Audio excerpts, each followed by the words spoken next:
ഇന്ന് രാത്രിയിലെ തിരുവചന ചിന്തയ്ക്ക് അടിസ്ഥാനമായിട്ട് വായിച്ചത് വിശുദ്ധ തിരുവെഴുത്തിലെ ആദ്യ പുസ്തകമാകുന്ന ഉൽപ്പത്തി പുസ്തകം അതിൻ്റെ 15-ാം അധ്യായത്തിൻ്റെ പ്രാരംഭവാക്യമാണ് ഇവിടെ പൊതുവിൽ വായിച്ചു കേട്ടത്.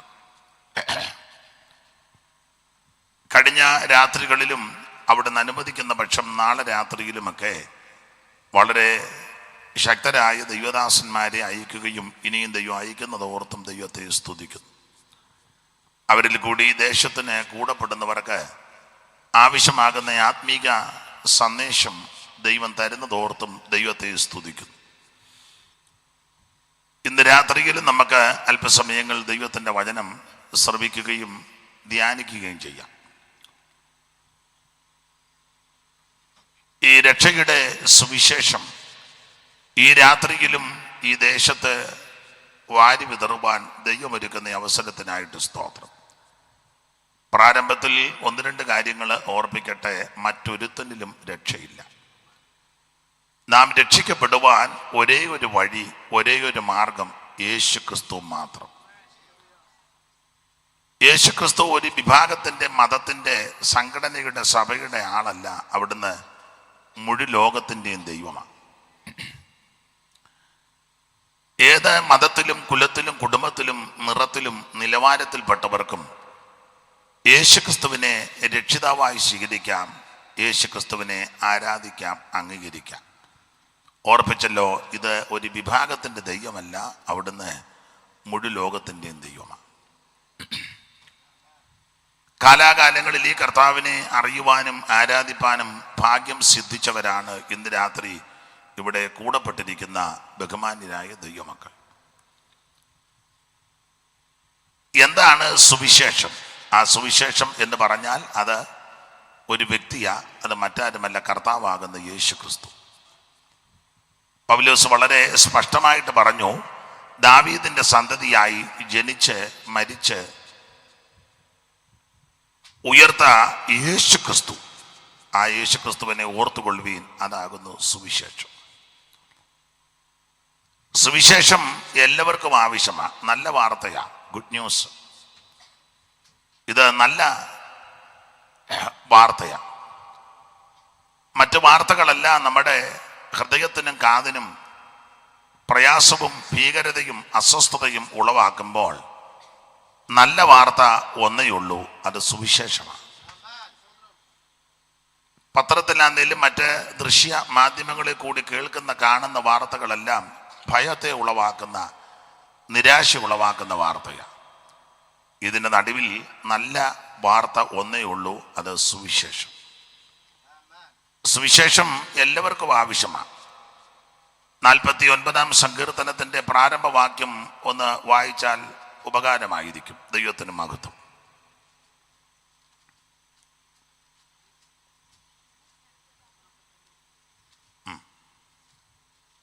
സകല ജാതികളുമായുള്ളോരെ ഇത് കേൾപ്പീൻ. സകല ഭൂവാസികളുമായുള്ളോരെ ചെവിക്കൊള്ളുവീൻ. മതി. മോള് നന്നായിട്ട് വായിക്കുന്നുണ്ട്, തെറ്റുകൂടാതെ വായിക്കുന്നു. വളരെ സന്തോഷമുണ്ട്, അഭിനന്ദിക്കുന്നു. എന്നാലും ശുശ്രൂഷയ്ക്ക് ഉതകുന്ന രീതിയിൽ വായിക്കുന്നത് കുറച്ചുകൂടെ നല്ലതായിരിക്കും. ഒന്നും തെറ്റുന്നൊന്നുമില്ല, വളരെ നന്നായിട്ടാണ് വായിക്കുന്നത്. എങ്കിലും ആ പ്രസംഗത്തിന് കേട് വരാത്ത രീതിയിൽ ഒന്നുകൂടെ വായിച്ചേ, കേൾക്കട്ടെ, ഒക്കുന്നുണ്ടോ എന്ന്. സകല ജാതികളുമായുള്ളോരെ ഇത് കേൾക്കണം. എല്ലാവരും ഇത് കേൾക്കണം. സകല ജാതികളുമായുള്ളവരെ ഇത് കേൾക്കണം. എന്തുവാ കേൾക്കേണ്ടത്? സുവിശേഷം കേൾക്കണം. അടുത്തത്, സകല ഭൂവാസികളുമായുള്ളവരെ ചെവിക്കൊള്ള. ഇത് ചെവിക്കൊള്ളണം. എല്ലാവരും കേൾക്കണം, എല്ലാവരും ചെവിക്കൊള്ളണം. എല്ലാവർക്കും കേൾക്കാൻ പറ്റുന്നത് ഇതേ ഉള്ളൂ. മറ്റു കാര്യങ്ങളൊന്നും എല്ലാവരും കൂടി ഇരുന്ന് കേൾക്കാൻ പറ്റുന്നതല്ല. TV വെച്ചാൽ കാണുന്നതും കേൾക്കുന്നതും എല്ലാവർക്കും കൊടുക്കുന്നതല്ല. TV ഓൺ ചെയ്ത് വെച്ചിരിക്കുക. ചില കാര്യങ്ങൾ കാണുമ്പോൾ അമ്മ എഴുന്നേറ്റ് അടുക്കളയിലോട്ട് പോകും. അടുക്കളയിൽ പണിയൊന്നും ഉണ്ടായിട്ടല്ല, തള്ളയ്ക്ക് ഇത് കാണാൻ ഒക്കുകയല്ല, അതുകൊണ്ടാണ്. നിങ്ങൾക്ക് മനസ്സിലാകുന്നില്ല. ചില കാര്യങ്ങൾ കാണുമ്പോൾ വല്ല പിള്ളേർ എഴുന്നേറ്റ് പോകും. എല്ലാവരും കൂടെ ഒന്നിച്ചിരുന്ന് കാണാൻ ഒക്കത്തില്ല, കേൾക്കാനും ഒക്കുകയില്ല. എല്ലാവർക്കും ഒന്നിച്ചിരുന്ന് കാണാനും ഒന്നിച്ചിരുന്ന് കേൾക്കാനും പറ്റാത്ത വാർത്തകളാണ് നമ്മൾ കണ്ടുകൊണ്ടും കേട്ടുകൊണ്ടും ഇരിക്കുന്നത്. എന്നാൽ എല്ലാവർക്കും കേൾക്കുവാനും കാണുവാനും പറ്റുന്ന ഒരേ ഒരു വാർത്ത, അത് സുവിശേഷമാണ്. അപ്പനും അമ്മയ്ക്കും മക്കൾക്കും മരുമക്കൾക്കും ഭർത്താവിനും ഭാര്യയ്ക്കും പ്രായമുള്ള മാതാപിതാക്കൾക്കും സഹോദരങ്ങൾക്കും പ്രിയപ്പെട്ടവർക്കും എല്ലാം ഒന്നിച്ചിരുന്ന് ഏക മനസ്സോടെ കേൾക്കാൻ പറ്റുന്ന ഒരേ ഒരു വാർത്ത, അത് സുവിശേഷം മാത്രമാണ്. ദൈവത്തിന് മഹത്വം. അതുകൊണ്ടാണ് വായിക്കുന്ന സകല ജാതികളും ഇത് കേൾക്കണം. ആ സുവിശേഷം ഈ ദേശത്ത് ദൈവകൃപയ്ക്ക് ശരണപ്പെട്ട് കേൾപ്പിക്കുവാൻ സാവകാശവും സാഹചര്യവും ഒരുക്കുന്ന കർത്താവിൻ്റെ ദാസനെയും കൂടെയുള്ളവരെയും ദൈവം ഉത്തരോത്തരം അനുഗ്രഹിക്കട്ടെ എന്ന് വീണ്ടും ഞാൻ പ്രാർത്ഥിക്കുന്നു. സമയമൊക്കെ അദ്ദേഹം പറഞ്ഞിട്ടുണ്ട്. കൃത്യസമയത്ത് ശുശ്രൂഷ അവസാനിപ്പിക്കും. എന്നെ ശുശ്രൂഷയ്ക്ക് ക്ഷണിച്ചതിന് ഒരിക്കൽ കൂടി നന്ദി. ഇത്രയും പേർക്ക് ഇവിടെ വന്ന് കേൾക്കുവാൻ ഇടയായതിനും നിങ്ങൾ ഇരുന്ന് തരുന്നതിന് നിങ്ങൾക്ക് നന്ദി. ഞാൻ നേരത്തെ വന്ന അന്നേരം ആരും ഇവിടെ ഇല്ലായിരുന്നു. ഞാൻ പിന്നെ അപ്പുറത്തൊരു വീട്ടിൽ പോയിരിക്കുകയായിരുന്നു. അപ്പോൾ നിങ്ങളെല്ലാം വരട്ടെ. അപ്പം കർത്താവിൻ്റെ ദാസം വന്ന് പറഞ്ഞ് 8 മണിയാകുമ്പം 7:45 കഴിയുമ്പം വന്നാൽ മതി. എങ്കിലും ഇന്ന് രാത്രി ഇത്രയും പേർക്ക് എത്തിച്ചേരുവാൻ ദൈവം കരുണ ചെയ്തല്ലോ. അതിനായിട്ട് ദൈവത്തെ സ്തുതിക്കുന്നു. വായിച്ച തിരുവെടുത്ത് വളരെ പരിചിതമായ തിരുവെടുത്താണ്. ആമേൻ, സ്തോത്രം. ഒന്നുകൂടെ വായിച്ചു. അതിന്റെ ശേഷം അബ്രഹാമിന്റെ ദർശനത്തിൽ യഹോവയുടെ അരുളപ്പാടുണ്ടായതെന്നാൽ, അബ്രഹാമേ ഭയപ്പെടേണ്ട, ഞാൻ നിന്റെ പരിചയം നിന്റെ അതിമഹത്തായ പ്രതിഫലവുമാകുന്നു. മതി. ഉൽപ്പത്തി പുസ്തകം 15-ാം അധ്യായത്തിന്റെ പ്രാരംഭ വാക്യമാണ് വായിച്ചത്. ഈ സത്യവേദ പുസ്തകം, ഇതിന്റെ പേര് സത്യവേദ പുസ്തകമെന്ന്. ഇതുപോലെ വേറൊരു പുസ്തകമില്ല, ഇനിയൊട്ട് ഉണ്ടാക്കാൻ ഒക്കത്തുമില്ല. അഥവാ ആരെങ്കിലും ഉണ്ടാക്കിയാൽ ഒക്കുകയില്ല ഇതുപോലൊരു പുസ്തകം.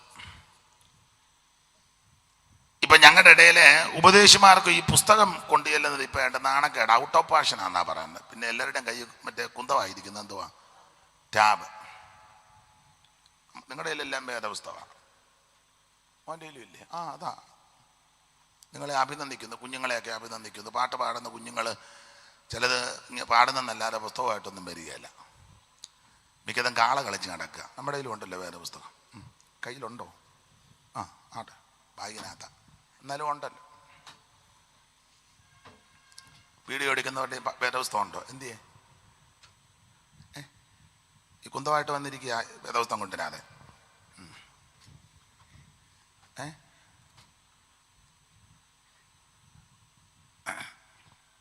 ഇനി എവിടെയെങ്കിലും യോഗത്തിന് വന്നാൽ വേറെ പുസ്തകം കൊണ്ടുവരണം. ഞാൻ എല്ലാം എടുത്ത് ഉരുട്ട് കളയും.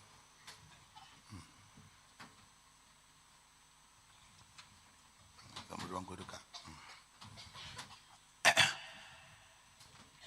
അപ്പോൾ വേദപുസ്തകം ഇത് സത്യവേദ പുസ്തകമാണ്. സത്യവേദ പുസ്തകം.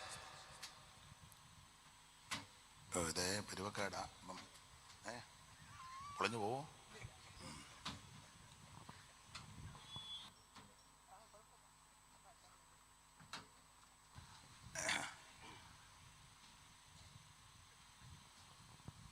ഈ സത്യവേദ പുസ്തകം, മറ്റു വേദങ്ങളൊക്കെ നമ്മൾ പഠിച്ചിട്ടുണ്ട്. 4 വേദം, 6 ശാസ്ത്രം, 18 പുരാണങ്ങൾ. ആ 4 വേദം ഋഗ്വേദം, യജുർവേദം, സാമവേദം, അഥർവേദം നമ്മൾ പഠിച്ചതാണ്. എന്നാൽ ഇതിൻ്റെ പേര് സത്യവേദ പുസ്തകം. ദൈവത്തിന് മഹത്വം എന്ന് പറഞ്ഞാൽ ഇത് സത്യമായ കാര്യമാണ്. ഒരെണ്ണത്തിന് വിശ്വാസമില്ല. അത് ഞാൻ പറഞ്ഞതുകൊണ്ട് അങ്ങനൊന്നും മൂക്കണ്ട.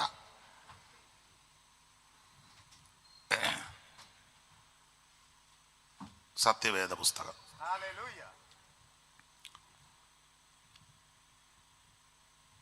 മൊത്തം 66 പുസ്തകമാണ്. ചിലരുടെ കയ്യില് കുറച്ചുകൂടെ കൂടുതൽ പുസ്തകമുണ്ട്.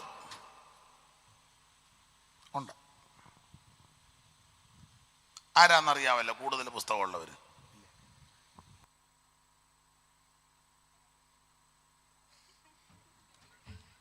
തല്ലുകൊള്ളണ്ട.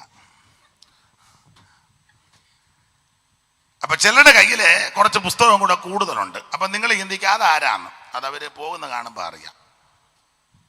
അവരുടെ വസ്ത്രം, സംസാരം, അവര് കൂടുന്ന സ്ഥലം, രീതി ഒക്കെ കാണുമ്പോൾ അറിയാം ഇത് പുസ്തകം കൂടുതലുള്ള കക്ഷികളാണ്. പുസ്തകവും കൂടുതലാ,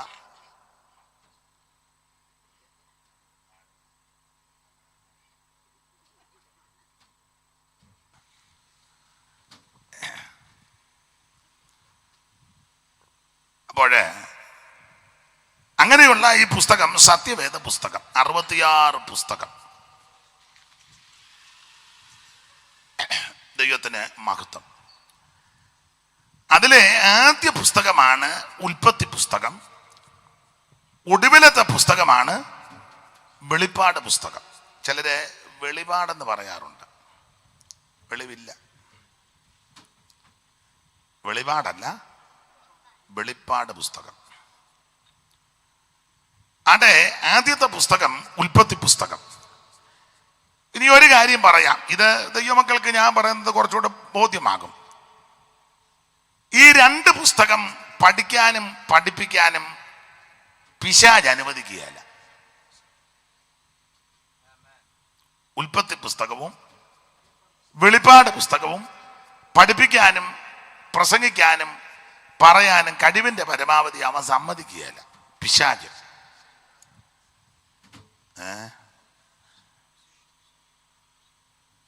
അതെന്താന്ന് ചോദിച്ചാൽ, ഉൽപ്പത്തി പുസ്തകത്തിൽ ഇവന്റെ ആരംഭത്തെ പറ്റി കാണുന്നുണ്ട്, ഇവന്റെ തന്ത്രം. വെളിപ്പാട് പുസ്തകത്തിൽ ഇവന്റെ അവസാനത്തെയും കാണുക. അപ്പൊ ഉൽപ്പത്തി പുസ്തകത്തിൽ ഇവന്റെ സൂത്രം, ചതിവ്, വഞ്ചന, സ്തോത്രം ഉൽപ്പത്തിയിലാ പഠിക്കുന്നത്. തള്ളയെടുക്ക വന്നത് പിന്നെ ആ ഭാഗത്തോട്ട് പിന്നെ വരുന്നുണ്ട്. അപ്പൊ ഇവന്റെ സൂത്രങ്ങളും തന്ത്രങ്ങളും എല്ലാം ഉൽപ്പത്തിയിൽ നമ്മൾ മനസ്സിലാക്കുന്നുണ്ട്. നമ്മൾ ഒരു പാട്ടിന്റെ വരി പാടുമല്ലോ, തിരുമേശയുടെ സമയത്തൊക്കെ പാടും. വഞ്ചക സാതാനെ ബന്ധിജംദകാരം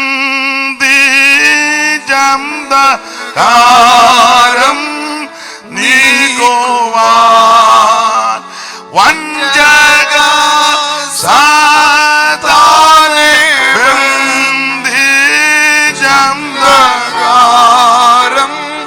നീക്കുവാൻ, അഞ്ചുകായങ്ങൾ വഴിയായി പാഞ്ഞ തീരു രക്തമേ, അഞ്ചുകായങ്ങൾ വഴിയായി പാഞ്ഞ തീരു രക്തമേ,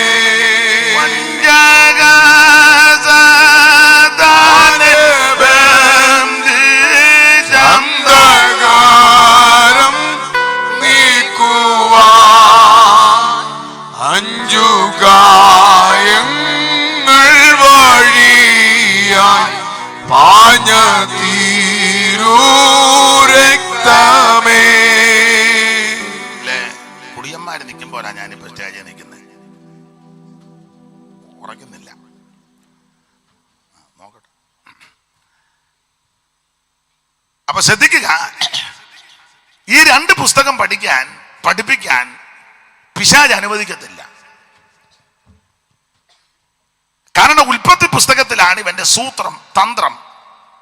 ഇവൻ കയറി വരുന്നത്, ചതിക്കുന്നത്. സ്തോത്രം. അതല്ല ഉൽപ്പത്തിയിലാ പഠിക്കുന്നത്. വെളിപ്പാട് പുസ്തകം ഇവന്റെ അവസാനത്തെ കാണിക്കുന്നതാണ്. സ്തോത്രം. അതുകൊണ്ട് ഇത് രണ്ടും പുള്ളിക്ക് ഇഷ്ടമല്ല. ഉൽപ്പത്തി പുസ്തകം ഓർപ്പിച്ചല്ലോ. വേദ പുസ്തകത്തിലെ 66 പുസ്തകത്തിലെ ആദ്യത്തെ 5 പുസ്തകം, അല്ല ഉൽപ്പത്തി പുസ്തകം, പുറപ്പാട് പുസ്തകം, ലേവിയ പുസ്തകം, സംഖ്യ പുസ്തകം, ആവർത്തന പുസ്തകം, 5 പുസ്തകം. ഇത് എഴുതിയത് മോശയാ. മോശെ അപ്പൊ ചിലർക്ക് ഒരു സംശയം ഉദിക്കും. ഞാൻ ഇന്ന് വളരെ ശാന്തമായിട്ടാണ് പറയുന്നത്, നാളെ ഇവിടെ നല്ല തകർത്ത് പൊടിക്കുമെന്ന് എനിക്കറിയാം. അപ്പൊ ഇന്ന് ഇങ്ങനെ പോട്ടെ.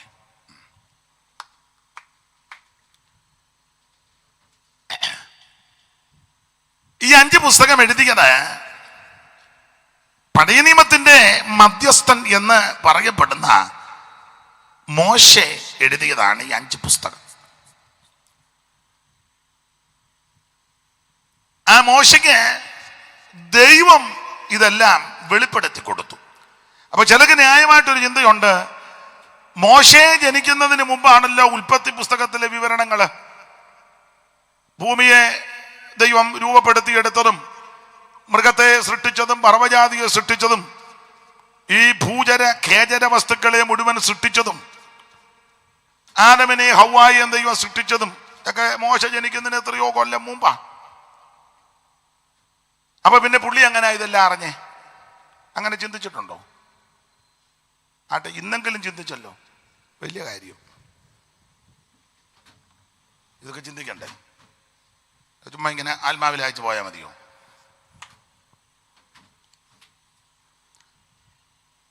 അപ്പോൾ മോശയെ ജനിക്കുന്നതിന് മുമ്പ് ഈ സംഭവങ്ങളൊക്കെ. സ്തോത്രം. ഇങ്ങനെയുള്ള ഈ സംഭവങ്ങളെല്ലാം ദൈവം മോശയ്ക്ക് വെളിപ്പെടുത്തി കൊടുത്തു. മോശ ഇത് എഴുതി. ആ വെളിപ്പെടുത്തിയതിനെ പറ്റി ഒരു പരാമർശമുണ്ട്. അപ്പോസ്തല പ്രവൃത്തി 7-ാം അധ്യായത്തിന്റെ 37 മുതലൊന്ന് വായിച്ചു. അപ്പോസ്തല പ്രവൃത്തി 7-ാം അധ്യായത്തിന്റെ 37 മുതലൊന്ന് വായിച്ചേ. ദൈവം നിങ്ങളുടെ സഹോദരന്മാരിൽ നിന്ന് എന്നെ പോലൊരു പ്രവാചകനെ നിങ്ങൾക്ക്. മോളും ഇടയ്ക്ക് വായിച്ചോണം കേട്ടോ. പിണങ്ങുമൊന്നും ചെയ്യരുത്, ഇടയ്ക്ക് വായിച്ചോണം. ദൈവം നിങ്ങളുടെ സഹോദരന്മാരിൽ നിന്ന് എന്നെ പോലെ ഒരു പ്രവാചകനെ നിങ്ങൾക്ക് എഴുന്നേൽപ്പിച്ചു തരുമെന്ന് ഇസ്രായേൽ മക്കളോട് പറഞ്ഞ മോശെ അവൻ തന്നെ. അടുത്ത വാക്യം. സീനായി മലയിൽ തന്നോട് സംസാരിച്ച ദൂതനോടും നമ്മുടെ പിതാക്കന്മാരോടും കൂടെ മരുഭൂമിയിലെ സഭയിൽ ഇരുന്നവനും. അടുത്ത പദമാണ് ശ്രദ്ധേയം. നമുക്ക് തരുവാൻ ജീവനുള്ള അരുളപ്പാട് ലഭിച്ചവനും അവൻ തന്നെ. അത് 10 കൽപ്പനയുടെ കാര്യം മാത്രമല്ല പറയുന്നത്. സ്തോത്രം. നമുക്ക് തരുവാൻ ജീവനുള്ള അരുളപ്പാട്. ആ ജീവനുള്ള അരുളപ്പാട് എന്ന് പറഞ്ഞാൽ ഈ വചനം ജീവന്റെ വചനമാണ്. സ്തോത്രം. ആദിയിൽ വചനമുണ്ടായിരുന്നു, വചനം ദൈവത്തോടു കൂടെ, വചനം ദൈവമാ. ഈ വചനത്തിന്റെ വിശേഷത, പ്രത്യേകത, ഇത് ജീവനുള്ള വചനമാണ്.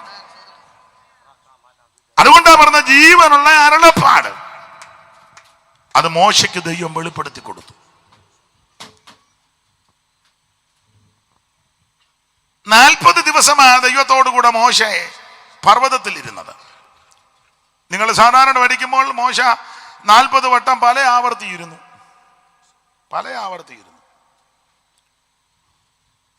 ഒന്നും രണ്ടും അല്ല. എല്ലാവരും 2 വട്ടം ഇരുന്നെന്നാ പറയുന്നത്, 2 വട്ടം അല്ല. അപ്പൊ ചുരുക്കി പറഞ്ഞാൽ അങ്ങനെ മോശ ഇരുന്നപ്പോൾ ഈ കാര്യങ്ങളെല്ലാം ദൈവം വെളിപ്പെടുത്തി കൊടുത്തു. അത് എഴുതി ക്രമപ്പെടുത്തി പുസ്തകമായിട്ട് നമുക്ക് ലഭിച്ചു.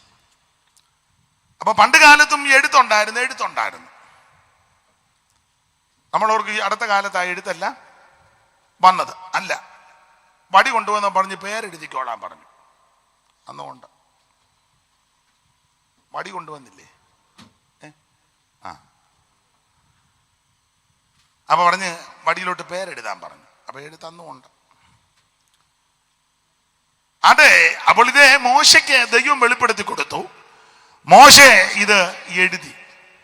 അപ്പോൾ ആദ്യത്തെ 5 പുസ്തകം, ഉൽപ്പത്തി പുസ്തകം, പുറപ്പാട് പുസ്തകം, ലേവ്യ പുസ്തകം, സംഖ്യാ പുസ്തകം, ആവർത്തന പുസ്തകം, ഇത് മോശയാൽ എഴുതപ്പെട്ട പുസ്തകമാണ്.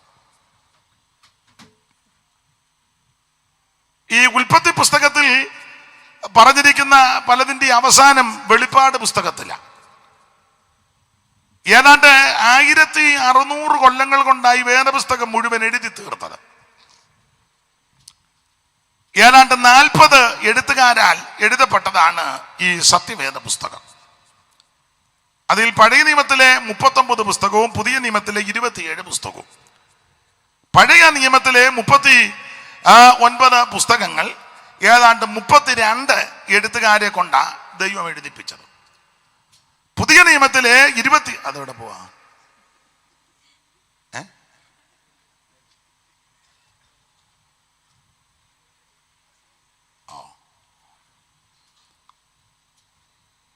പുതിയ നിയമത്തിലെ 27 പുസ്തകങ്ങൾ 8 പേര് ചേർന്നാണ് എഴുതിയത്. 8 പേരെ കൊണ്ടാണ് എഴുതിപ്പിച്ചത്.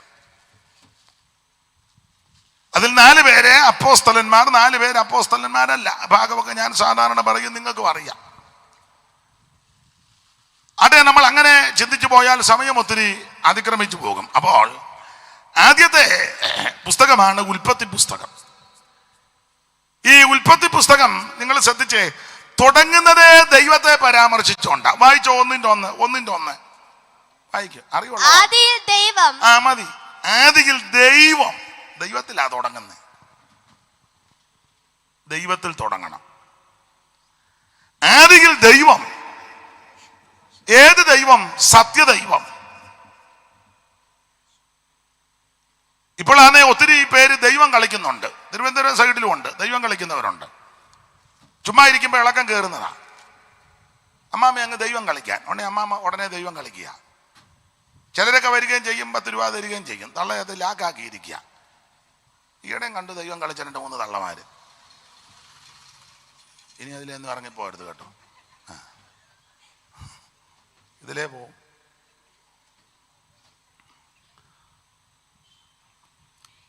അപ്പൊ ശ്രദ്ധിക്കുക, സ്ത്രീകളും പുരുഷന്മാരും എല്ലാം ദൈവം കളിക്കുക. ആൾ ദൈവങ്ങളുടെ കാലമാണ്. കുറെ എണ്ണത്തിനെയൊക്കെ പോക്കി, ഇനിയും കുറെയൊക്കെ ഇരിപ്പുണ്ട്. ഈ അറിവും വിവരവും പരിജ്ഞാനവും ഒക്കെ വന്നിട്ടും ആൾക്കാർ പിന്നെ അവരുടെ പുറകെ പോവുക. കോട്ടയത്തുണ്ടായിരുന്നു ശാന്തമ്മ ദൈവം, താഴത്തങ്ങാടിക്ക് ഇപ്പുറം ഉണ്ടായിരുന്ന ദൈവം തങ്കയാ ദൈവമായതാ. ബാബു ദൈവം, അങ്ങ് ദൈവം കളിക്കുക. ഈ പറയപ്പെട്ടതൊന്നും ദൈവമല്ല. ചിന്നമ്മ ദൈവമല്ല, ബാബു ദൈവമല്ല, തങ്ക ദൈവമല്ല, ചാന്ത ദൈവമല്ല. ഇതൊന്നും ദൈവമല്ല. ദൈവത്തിൻ്റെതായ വിശേഷതയുണ്ട്, ക്വാളിറ്റിയുണ്ട്. ചുമ്മാ കണ്ട ഓക്കനെയെല്ലാം പിടിച്ച് ദൈവമാകാവോ?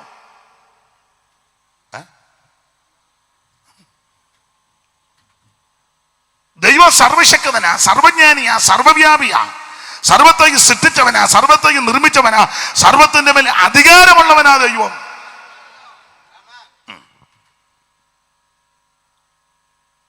സൈമൺ സാറിന്റെ വേദവിഹാരത്തിന്റെ പ്രഥമ ഭാഗം ഉണ്ട്. യാതൊരു കാലത്തെയാണതിയായി നിർദ്ദേശിപ്പതിന് ആയതിനറുതിയില്ലാതുള്ള യുഗം. ശ്രുതി ഇടാമോ? ശ്രുതിയെ ഇടാവൂ.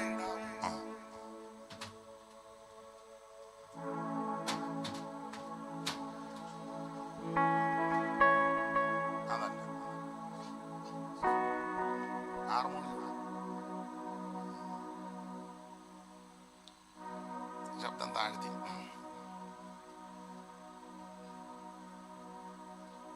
സമയം പോകുന്നതിന് അത് പിടിച്ചു വരുമ്പോ നേരം പോകും. യാതൊരു കാലത്തെയാണ് അതിയായി നിർദ്ദേശിപ്പതിന് ആയതിനറുതിയില്ലാതുള്ള യുഗം മുൻപും. അതല്ല, വീതരൂപനായി വിമലാഭനായി നിന്ന മകാ നീതി നീരതിയ ഞാൻ ആദരാൽ വന്ദിക്കുന്നേൻ. സകല ലോകങ്ങൾക്കും ആധികാരണം ഇവൻ, സകല ഭൂതങ്ങൾക്കും ആകാരപ്രദനിവൻ, സകല ദേവവൃന്ദ വന്ദിത പദാംബുജൻ, സകല നിഷ്കലത്വം പേറുന്ന പെരിയവൻ, ആഗമാകാരന്മാരില്ലാതവൻ മോദതും സർവാഗമ പൊരുളാകും ഈ പരാശക്തിക്ക് ഏലെന്നോര പ്രിയമാം നാമമോദിയത് മൂലവസ്തുവാന്നതിനുപദേശിച്ച് നല്ലോ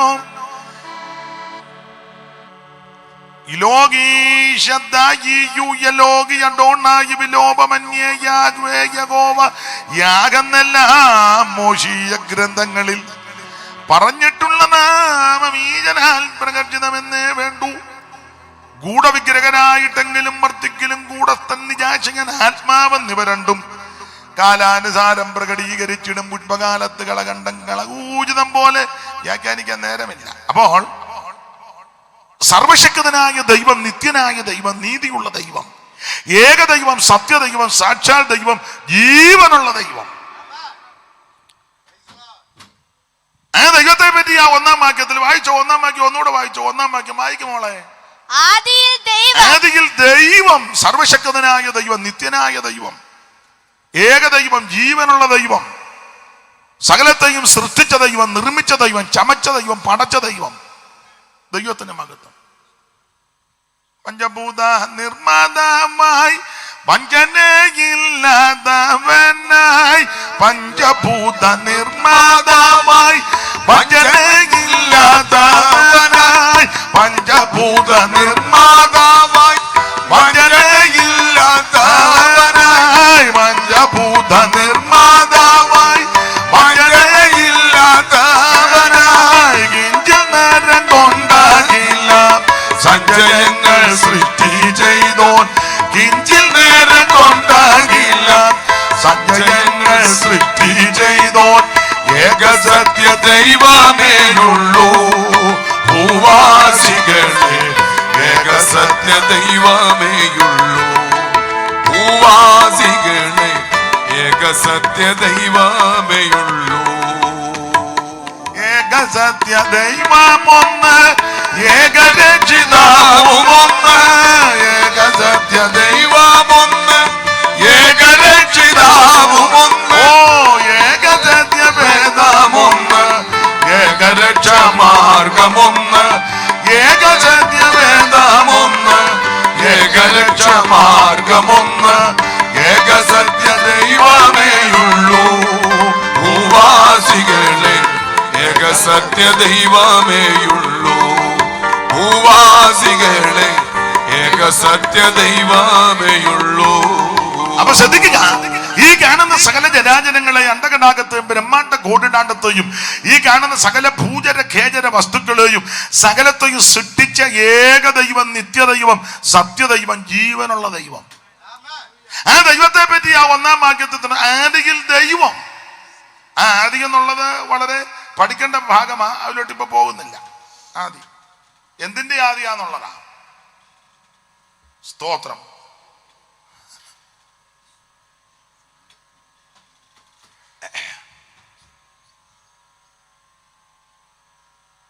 ആട്ടെ, മുമ്പോട്ട് പോകാം. ഉൽപ്പത്തി പുസ്തകം 1-ാം അധ്യായം ആരംഭിക്കുന്നത് 1-ാം വാക്യം ദൈവത്തിൽ തുടങ്ങുക. പക്ഷേ അവസാനിക്കുന്നത് ശവപ്പെട്ടിയില്ല. 50:26 വായിച്ചു. യോസേഫ് 110 വയസ്സുള്ളവനായി മരിച്ചു. അവർ അവന് സുഗന്ധവർഗമിട്ട് അവനെ മിസ്രൈമിൽ ഒരു ശവപ്പെട്ടിയിൽ വച്ചു. ഇനിയും ദൈവനാസൻ എന്ന് വായിച്ച് രണ്ടുപേരും വായിച്ചോ, കുഴപ്പമില്ല. യോസഫ് 110 മരിച്ചു. ഒന്നുകൂടെ വായിച്ചു. യോസഫ് 110 വയസ്സുള്ളവനായി മരിച്ചു. മരിക്കട്ടെ. അടുത്തത്. അവർ അവന് സുഗന്ധവർഗമിട്ട് അവനെ മിസ്രൈമിൽ ഒരു ശവപ്പെട്ടിയിൽ വെച്ചു. ശവപ്പെട്ടി, അത് എനിക്ക് കിട്ടണം. അവനെ ഒരു ശവപ്പെട്ടിയിൽ വെച്ചു. അപ്പൊ ശ്രദ്ധിക്കുക, ദൈവത്തിലാ തുടങ്ങിയത്. പക്ഷെ അവസാനിച്ചത് എവിടാ? ശവപ്പെട്ടിയില്ല. സകല എണ്ണത്തിന്റെ അവസാനം ശവപ്പെട്ടിയില്ല. ഇതിന്ന് രാത്രി എല്ലാവരും മനസ്സിലാക്കിക്കോണം. ദൈവത്തിൽ ആരംഭിച്ചു, പക്ഷേ വന്ന് അവസാനിച്ചത്. എന്നെ കേൾക്കുന്ന സകല ആൾക്കാരും ഒരു ദിവസം ഈ പെട്ടിക്കകത്ത് കയറും. വളരെ അത്യാവശ്യമാണ് ശവപ്പെട്ടി. മരിച്ച ഉടനെ ഇപ്പം ഈ വാട്സപ്പിനകത്തോ അതിനകത്തൊക്കെ ഫോട്ടോ കിട്ടും. എന്നാലും വേണ്ടപ്പെട്ടവർ പറയും ശവപ്പെട്ടി. ഉടനെ തന്നെ അളവെടുക്കുക,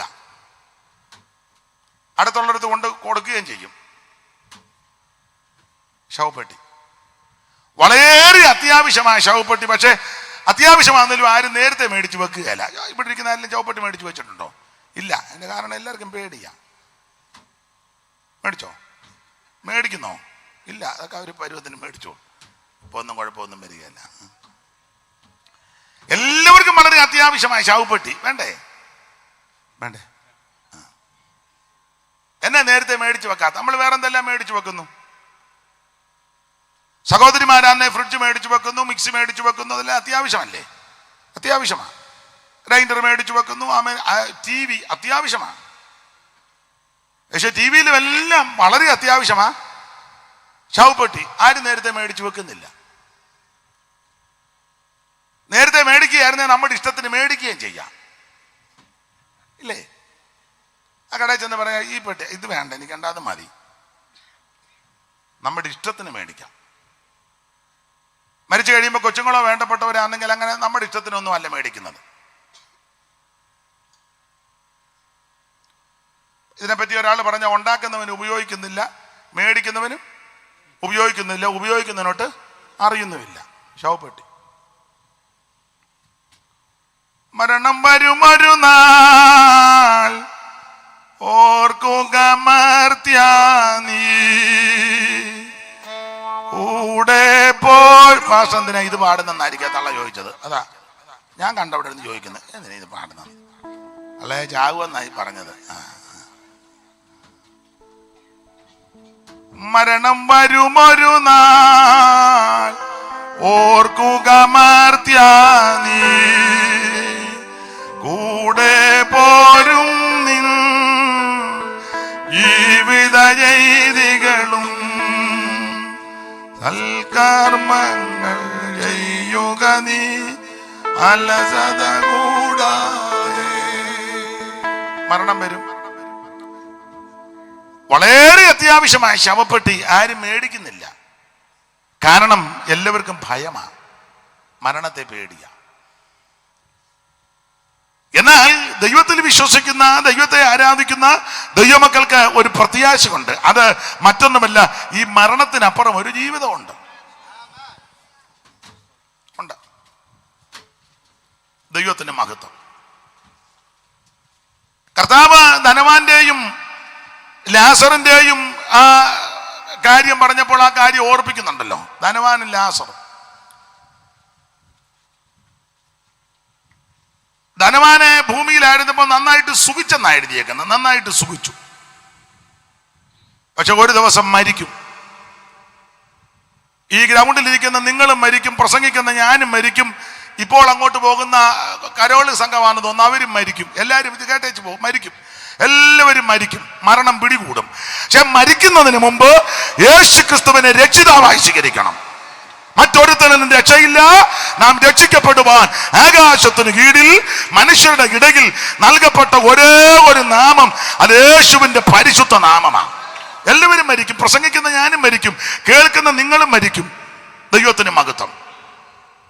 ഒരിക്കലേവനും മരിക്കും നിർണയം ഓരും എല്ലാവരും ദരിദ്രൻ ധനികൻ വയസ്സൻ ശിശുവും മരിക്കുന്നില്ലയും ലോകേ.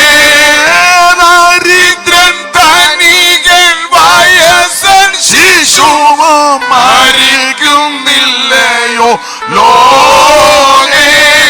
എല്ലാവരും മരണമടിയായി കടന്നു പോകും. എന്നാൽ എന്നെ കേൾക്കുന്ന ബഹുമാന്യരായ എന്റെ ശ്രോതാക്കളോട് എനിക്ക് പറയാനുള്ളത്, മരണത്തിന്റെ തണുത്ത കരം വന്ന് നിന്നെ തപ്പുന്നതിനും തലോടുന്നതിനും മുമ്പ് യേശുവിനെ രക്ഷിതാവായി സ്വീകരിക്കണം. യേശു രക്ഷകനാ. ആട്ടെ, മുമ്പോട്ട് പോകാം. ഉൽപ്പത്തി പുസ്തകം തുടങ്ങുന്നത് 1-ാം അധ്യായത്തിന്റെ 1-ാം വാക്യം ദൈവത്തിലാ തുടങ്ങുന്നത്. അവസാനിക്കുന്നത് ശവപ്പെട്ടിയില്ല. എല്ലാവരും ഈ വഴി പോണം. യേശു അതാ ആ സംഭവത്തെ ഓർപ്പിച്ചത്. ധനവാനും ലാസറും. ഞാൻ സാധാരണ മരണവീടുകളിൽ പറയാറുണ്ട്, മരണം എന്ന് പറഞ്ഞാൽ യാഥാർത്ഥ്യമാണ്. മരണം യാഥാർത്ഥ്യമാണ്. ധനവാൻ മരിച്ചു, അങ്ങനെ മരിച്ചെന്നാ. ലാസർ മരിച്ചു. അപ്പൊ യാഥാർത്ഥ്യമാണ്. പണ്ടൊരാളെ കന്നാലി തൊഴിച്ചു, അയാൾ ചത്തു. അപ്പൊ ഭാര്യയോട് ഇത് മരണവാർത്ത പറയാൻ കൂടെ നിന്നവന് ഒരു വൈമനസ്യം. പെട്ടെന്ന് എങ്ങനെയാ ഫിലിപ്പ് മരിച്ചെന്ന് പറയുന്നത്? അവർക്ക് വെപ്രാളം ഉണ്ടായാലേ. അവനെ വളരെ ശാന്തമായിട്ട് അവർക്ക് പ്രയാസം വരാത്ത രീതി പറഞ്ഞെന്നാ പറയുന്നത്. അമ്മാമേ, ഫിലിപ്പച്ചായൻ ചെറുതായിട്ടൊന്ന് മരിച്ചോ എന്നൊരു സംശയം. ഫിലിപ്പ് മരിച്ചെന്ന് പറയുമ്പോൾ അവർക്ക് വെപ്രാളം ഉണ്ടാകുന്നതിന് അവൻ പറഞ്ഞു, ഫിലിപ്പ് ചെറുതായിട്ടൊന്ന് മരിച്ചോ എന്നൊരു. അങ്ങനെ ചെറുതായിട്ടൊന്നും മരിക്കുകയല്ല. ഇപ്പൊ പിന്നെ ചില ആശുപത്രിക്കാർ ഇത് ബിസിനസ് ആയതുകൊണ്ട് മരിച്ചാലും പറയാൻ അനക്കം ഉണ്ടെന്ന്. ചിലര് ബിസിനസ് അല്ലേ, അതൊരു ശുശ്രൂഷ, ഒരു ശുശ്രൂഷയാ. പക്ഷെ ഇപ്പൊ അത് വളരെ ബിസിനസ്സായി. ഞങ്ങളുടെ അവിടെയൊക്കെ പരസ്യം ഭയങ്കര പരസ്യമാണ്. എല്ലാ ഹൃദയങ്ങളും പറയുന്നു ഇന്നടത്തോട്ട് പോകാമെന്ന്. മനസ്സിലായല്ലോ? ഹൃദയങ്ങളെല്ലാം ഒന്നിച്ച് പറയുന്നു നമുക്ക് അങ്ങോട്ട് പോകാം. കാരണം അവർ കീറാനായിട്ട് തന്നെ ഇരിക്കുക കത്തിയായിട്ട്. വാടാ കുഞ്ഞുഞ്ഞെ. ബിസിനസ്സായിപ്പോ ഇത്. ചുമ്മാ നടന്നില്ലെന്നും പറയും 4 ബ്ലോക്ക് ഉണ്ടെന്ന്. അയ്യോ, അത് കേൾക്കപ്പോൾ തന്നെ 2 ആയി. ഒരു കുഴപ്പമില്ലാതെ അങ്ങോട്ട് ചെന്നതാ. ബിസിനസ്സാ ഇത്. ബിസിനസ്സാ, ഭയങ്കര ബിസിനസ്. ഇതുപോലെ ആശുപത്രിയുടെയും രോഗങ്ങളുടെയൊക്കെ പരസ്യം നിങ്ങൾ ഇതിനു മുമ്പ് കണ്ടിട്ടില്ലല്ലോ. ഇപ്പൊ നിങ്ങളൊന്ന് ഹോസ്പിറ്റലിൽ ചെന്നേ അവർ ഇങ്ങോട്ട് വിളിച്ചു നോക്കിയാൽ തിങ്കളാഴ്ച വരികയല്ലേ? തിങ്കളാഴ്ച വരികയല്ലേ? ഇങ്ങോട്ട് വിളിച്ചു ചോദിക്കുക. നമ്മൾ പോകുന്നില്ല എന്ന് ചിന്തിച്ചിരുന്ന അന്നേരം വിടുകയല്ല. ഇപ്പൊ എല്ലാം പാക്കേജ് അല്ലേ? പാക്കേജാ. മൊത്തം പരിശോധിക്കുക, ചെക്കപ്പ്. ഇതിനെയൊക്കെ ചെക്കപ്പ് ചെയ്താൽ എന്നതാ ഇല്ലാത്തത്? എന്ത് എല്ലാം കാണും. ഇരിപ്പ് കാണുമ്പോൾ അറിയാം. ഒരു 10 ലക്ഷത്തിൻ്റെ ഒക്കെ ഉണ്ട് രോഗം. ആ നോട്ടോ ഇരിപ്പും കുത്തിയിരിക്കുന്ന കാണുമ്പോൾ അറിയാം. അമ്മയ്ക്കൊക്കെ ഒരു 5 ലക്ഷത്തിൻ്റെ ഒക്കെ ഉണ്ട് രോഗം. പോകാതിരിക്കുന്നതാണ് നല്ലത്. ഇരുന്നുകൊണ്ട് പ്രാർത്ഥിച്ച് ദൈവം സൗഖ്യമാക്കും. ഇത് ബിസിനസ്സാ, ബിസിനസ്. പിന്നെ ഇൻഷുറൻസും ഒക്കെ ഉണ്ട്. ചിലടത്ത് ചെല്ലുമ്പോഴേ ചോദിക്കും പേരെന്നാ? പേര് തങ്കമ്മ. അവർ നമ്മൾ ഓർക്കുന്ന താല്പര്യത്തോടെ ചോദിക്കുകയാണ്. എന്തുകൊണ്ട് പ്രായം? 74. മക്കളുണ്ടോ? 5 പേര്. എവിടാ? മൂത്തവൻ കാനഡ. അപ്പൊ അവർ പറഞ്ഞു ഈ തള്ളയെ വെച്ച് നമുക്ക് ആ ബിൽഡിങ് പണിയണം. മറ്റു മക്കൾ എവിടാ? ഒരുത്തൻ ലണ്ടനിൽ. അപ്പൊ പിന്നെ പണി നന്നായിട്ട്. തള്ള ഗവൺമെന്റ് പറയുക കാനഡയിലും ലണ്ടനിലും ഉണ്ടെന്ന്. അവരതനുസരിച്ച് എഴുതിയെടുക്കുക. അതെ. എങ്ങനെയാ വന്നേ? എൻ്റെ കാറയിൽ. അപ്പൊ പിടിപ്പുള്ള തള്ളയാ. ആരോടിച്ചു? ഡ്രൈവറുണ്ട്. എടാ ബാബു ഇങ്ങോട്ട് വന്നേ. അപ്പൊ അവർക്ക് മനസ്സിലായി ഇച്ചിരി കനമുള്ള അമ്മയാ. തള്ളയെ നിന്നെ വെച്ചായിരിക്കും അവർ ആ ബിൽഡിങ് മൊത്തം പണിയുന്നത്.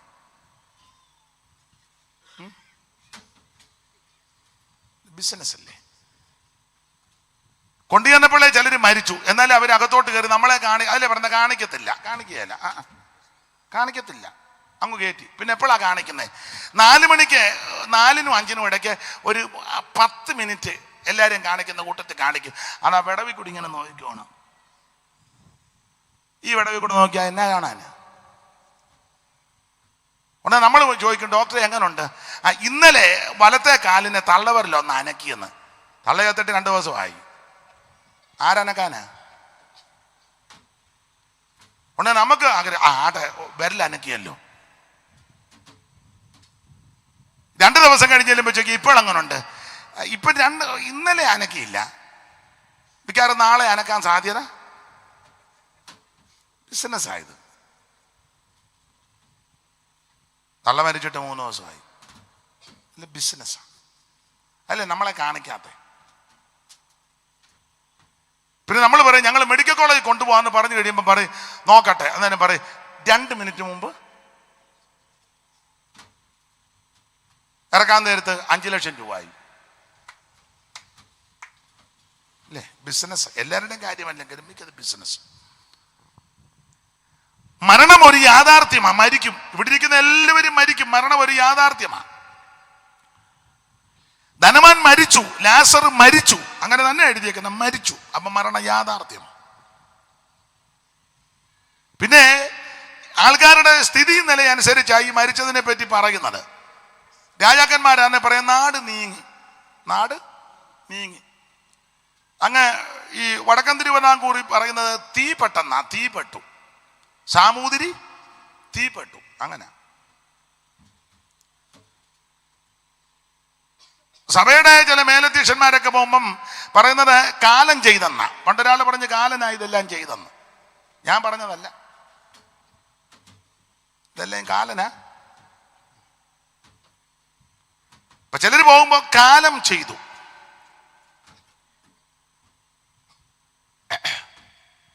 ചിലരെ പറ്റി പറയും ദിവംഗതനായി. സ്ഥിതിയും നിലവാരവും ഒക്കെ അറിഞ്ഞ കൊടുക്കുന്നത്. ചിലരെ പറ്റി പറയുന്നത് നിര്യാതനായി. ജനപ്രതിനിധികളൊക്കെ ആണെങ്കിൽ അങ്ങനെ കൊടുക്കും. അന്തരിച്ചു, നിര്യാതനായി. സാധാരണക്കാരാന്ന് പറയാം പാപ്പച്ചൻ ചത്തുപോയി, ചത്തു, മരിച്ചുപോയി. അപ്പൊ ശ്രദ്ധിക്കുക, മരണം എന്നുള്ളതൊരു യാഥാർത്ഥ്യമാണ്. എല്ലാവരും മരിക്കും. കൊട്ടാരമായാലും വിട്ടേ മതിയാകൂ, കോട്ടയ്ക്കകത്തേക്കും മൃത്യു ചെല്ലും. കൊട്ടാരമായാലും വിട്ടേ മതിയാകൂ, കോട്ടയ്ക്കകത്തേക്കും മൃത്യു ചെല്ലും. 10,000 നില പൊക്കി പണിഞ്ഞാലും അതിനുള്ളിലും മൃത്യു കയറി ചെല്ലും. ചെറ്റപ്പൂരയാതിൽ പാർക്കുന്ന ഭിക്ഷുവും മുറ്റും മരണത്തിൽ അധീനനാ. കാലന്റെ കോലമായി മൃത്യു വരും, എന്റെ കാലും കൈയും കെട്ടി കൊണ്ടുപോകും. കാലന്റെ കോലമായി മൃത്യു വരും, എന്റെ കാലും കൈയും കെട്ടി കൊണ്ടുപോകാൻ. കണ്ണും മീഴിച്ചു ഞാൻ വായും പിളർന്നങ്ങ് മണ്ണോടു മണ്ണങ്ങു ചേർന്നിടുമേ. അയ്യോ അയ്യോ എന്നുള്ള അന്ത്യസ്വരം ഓർക്കിൽ, അയ്യോ എനിക്കൊന്നും വേണ്ട വാരിൽ. അപ്പൊ ശ്രദ്ധിക്കുക, ഒരു ദിവസം ഞാനും നിങ്ങളും മരണം വഴിയായി പോകും. മരണം പിടികൂടും. മരണം യാഥാർത്ഥ്യമാണ്. എന്റെ വിഷയമല്ലെങ്കിൽ ഒന്ന് സൂചന തന്നു പോകുക. 2, മരണം സാർവത്രികമാണ്. എല്ലായിടത്തും ഉണ്ട് മരണം. തിരുവനന്തപുരം ജില്ലയിലും മരണമുണ്ട്, കാസർഗോഡ് ജില്ലയിലും മരണമുണ്ട്, കേരളത്തിലും മരണമുണ്ട്, കാശ്മീരിലും മരണമുണ്ട്, പാകിസ്ഥാനിലും മരണമുണ്ട്. ആമേൻ, സ്തോത്രം. അമേരിക്കയിലും മരണമുണ്ട്.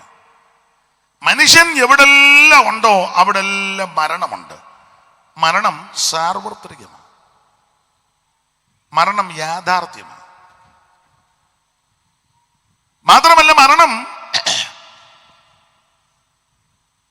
മരിച്ചു കഴിഞ്ഞാൽ 2 അവസ്ഥയാണ്. 2 അവസ്ഥ.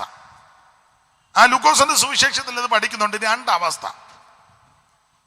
ധനവാനും മരിച്ചു, ലാസറും മരിച്ചു. ധനവാന് വലിയ അടക്കമൊക്കെയായിരുന്നു, ഭയങ്കര അടക്കമാണ്. അടക്കം വലിയ കേമമാണ്. കാശുള്ളവൻ മരിക്കുമ്പോൾ അങ്ങനെ ആണല്ലോ അടക്കത്തിന്റെ കാശിനെ അനുസരിച്ച് അടക്കത്തിന്റെ. പിന്നെ പള്ളിയിലെ കാശുള്ള ആളാ മരിക്കുന്നെങ്കിൽ അച്ഛനും മെത്രാനും ഒക്കുന്നെങ്കിൽ ബിഷോപ്പും എല്ലാവരും വരും. കാശില്ലാത്ത ആളാ മരിക്കുന്നെങ്കിൽ അച്ഛനും കൊച്ചച്ഛനും കപ്പിയാരുവേ കാണുകയുള്ളൂ.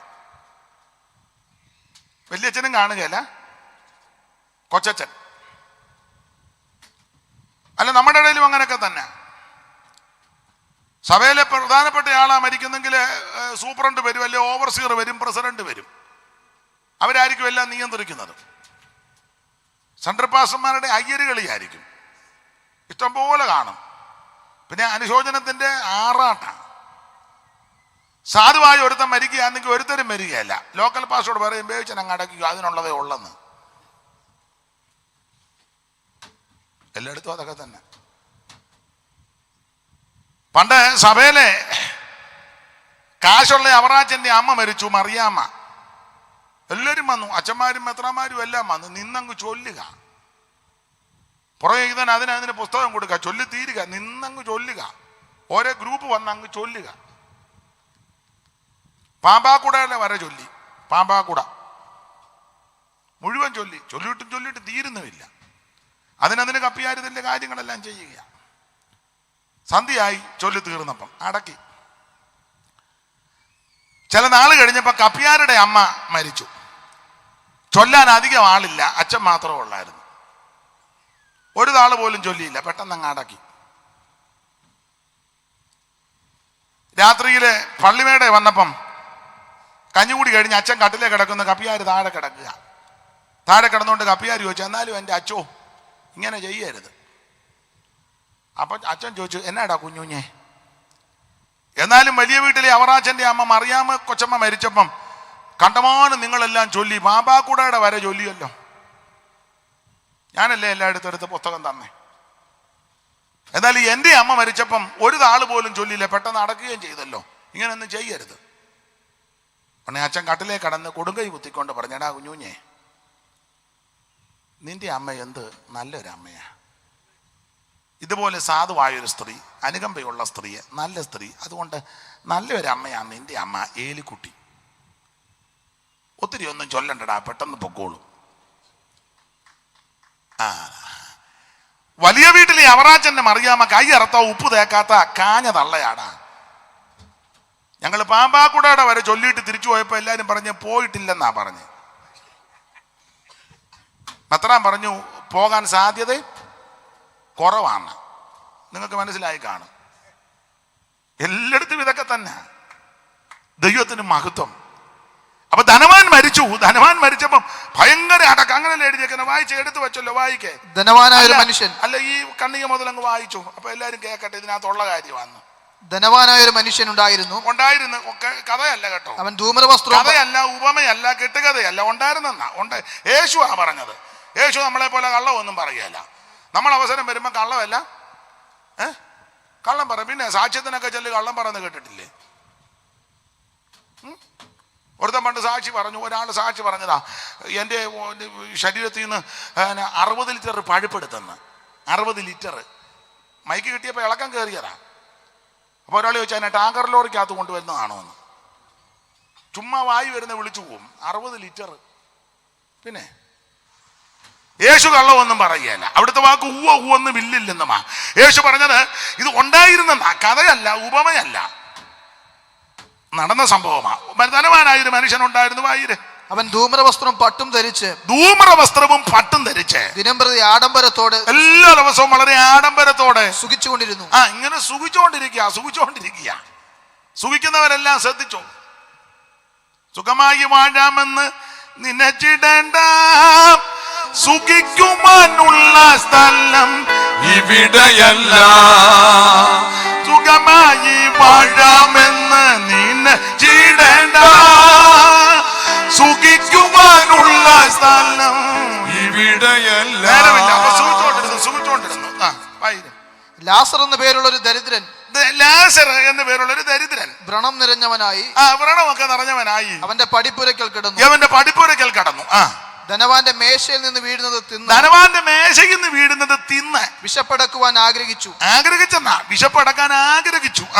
നായ്ക്കളും വന്ന് അവന്റെ വ്രണം നക്കും. വിശപ്പടക്കാൻ ആഗ്രഹിച്ചു. വിശപ്പടക്കിയെന്നൊന്നുമില്ലല്ലോ, ആഗ്രഹിച്ചെന്നേ ഉള്ളൂ. ഇയാൾ കൊടുത്തൊന്നും അവിടെ എഴുതിയിട്ടില്ല. ഉണ്ടോ? ആഗ്രഹിച്ചു. സ്തോത്രം. നായ്ക്കൾ വന്ന് വ്രണവും നക്കുക. ആട്ടി കളയാനും ആട്ടി ഓടിക്കാൻ പോലും ഒരുത്തനില്ല. ആരും സഹായമില്ല, ഒരുത്തനുമില്ല. അങ്ങനെയാണല്ലോ അന്നും ഇന്നുമൊക്കെ. സ്തോത്രം. അടുത്ത വാക്യമായിരുന്നു. ആ ദരിദ്രൻ മരിച്ചപ്പോൾ ദൂതന്മാർ അവനെ അബ്രഹാമിന്റെ മടിയിലേക്ക് കൊണ്ടുപോയി. അയ്യോ, ദൂതൻ കൊണ്ടുപോയി. വ്രണം നിറഞ്ഞ് കിടക്കുന്നവനാ, പടിവാതിക്ക വീടൊന്നുമില്ല, വീടില്ല, ചുറ്റുപാടില്ല, ആഹാരമില്ല, നല്ല വസ്ത്രമില്ല, വ്രണം നിറഞ്ഞ് ആരോരുമില്ലാതെ കിടക്കുക. പക്ഷേ അവൻ ദൈവത്തെ വിളിക്കുന്നവനാ, ദൈവഭക്തനാ.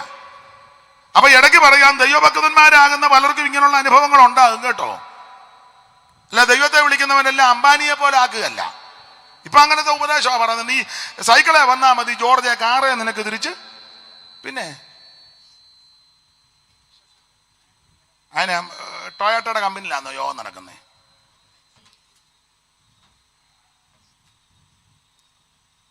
ദൈവത്തെ ഭജിക്കുന്നവനാ, പക്ഷെ വ്രണമാ, ദാരിദ്ര്യ ദുഃഖമുണ്ട്, വീട് ഒന്നുമില്ല, സഹായത്തിനും ആരുമില്ല, പടിവാതിക്കൽ ഇങ്ങനെ കിടക്കുക. മറ്റേ പുള്ളി നന്നായിട്ട് സുഖിച്ചോണ്ടിരിക്കുക. അപ്പൊ ഈ ദരിദ്രൻ മരിച്ചപ്പം ദൂതന്മാരവനെ സ്തോത്രം. നമ്മളും പാട്ടൊക്കെ പാടുമല്ലോ, എന്നെ ഏതി വേൽപ്പാനായി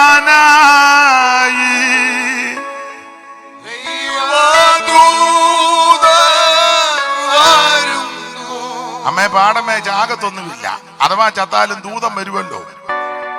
എന്നെ ഏതി വേൽപ്പാനായി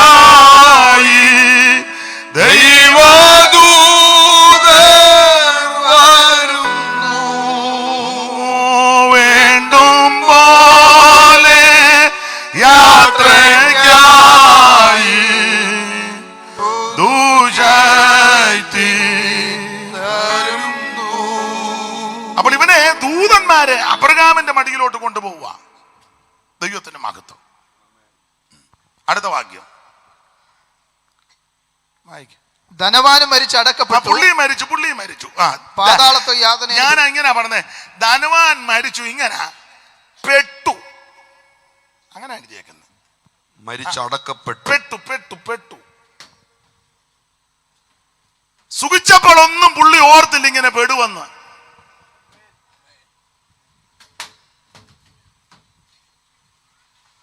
ആഡംബരത്തോടെ ഈ ഭൂമിയിൽ ജീവിതം നയിച്ച് നന്നായിട്ട് സുഖിച്ചവനാ.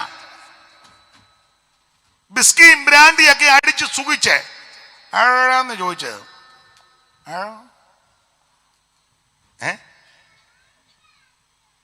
ഓറേഷ് അല്ലേ?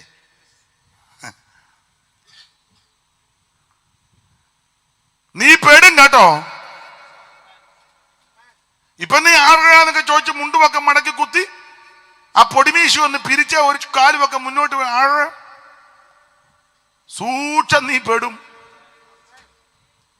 അങ്ങനെ പെട്ടെന്നാ. ഒന്നുകൂടെ വായിച്ചേ. ധനവാനും മരിച്ച് അടക്കപ്പെട്ടു. പെട്ടു. പെട്ടതുകൊണ്ടാണല്ലോ പുള്ളി പറഞ്ഞ തീജ്വാലയാണെന്ന്. പെട്ടു. ഇവിടെ യാതനയാണെന്ന്. പെട്ടതാ. ഞാൻ ഈ ജ്വാലയിൽ കിടന്ന് വേദന. അതാ പെട്ടെന്ന് ഞാൻ പറഞ്ഞു പെട്ടു. എന്നെ കേൾക്കുന്ന പ്രിയ സുഹൃത്തെ, നീ പെട്ടുപോകരുത് കേട്ടോ. നീ പെട്ടുപോകുകയല്ല, നീ രക്ഷിക്കപ്പെട്ടോണം. ഇവൻ പെട്ടു. മൈക്ക് സെറ്റ് ഓപ്പറേറ്റ് ചെയ്യുന്ന സഹോദരൻ വളരെ നന്നായിട്ട്, പക്ഷെ പെട്ടുപോകരുത്. രക്ഷിക്കപ്പെട്ടതല്ലയോ? എന്നാ പെടുകയല്ല. ഇതെടുക്കുന്ന മക്കൾ രക്ഷിക്കപ്പെട്ടതല്ലേ? നമ്മൾ പിന്നെ എനിക്കറിയാം, ബൈബിൾ കൊണ്ടുവന്നില്ലെന്നേ ഉള്ളൂ, എന്നാലും രക്ഷിക്കപ്പെട്ടതാ.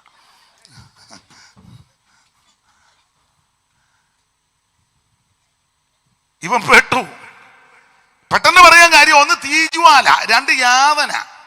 അങ്ങനല്ലേ എഴുതിയേക്കുന്ന? വായിച്ചേ. ഞാൻ ഈ ജ്വാലയിൽ കിടന്ന് വേദന അനുഭവിക്കുന്നു. അയ്യോ, വേദന അനുഭവിക്കുക. അല്ല, നേരത്തെ ഒത്തിരി സുഖിച്ചതല്ലേ? നന്നായിട്ട് സുഖിച്ചപ്പോ നിന്റെ അടുക്ക സുവിശേഷം പറഞ്ഞതല്ലേ? യേശു രക്ഷിക്കും, യേശു നിന്നെ വിടിവിക്കും, നീ തീജ്വാലയ്ക്കകത്ത് പോകരുത്, നരകത്തിൽ പോകരുത് എന്നൊക്കെ പറഞ്ഞതല്ലേ?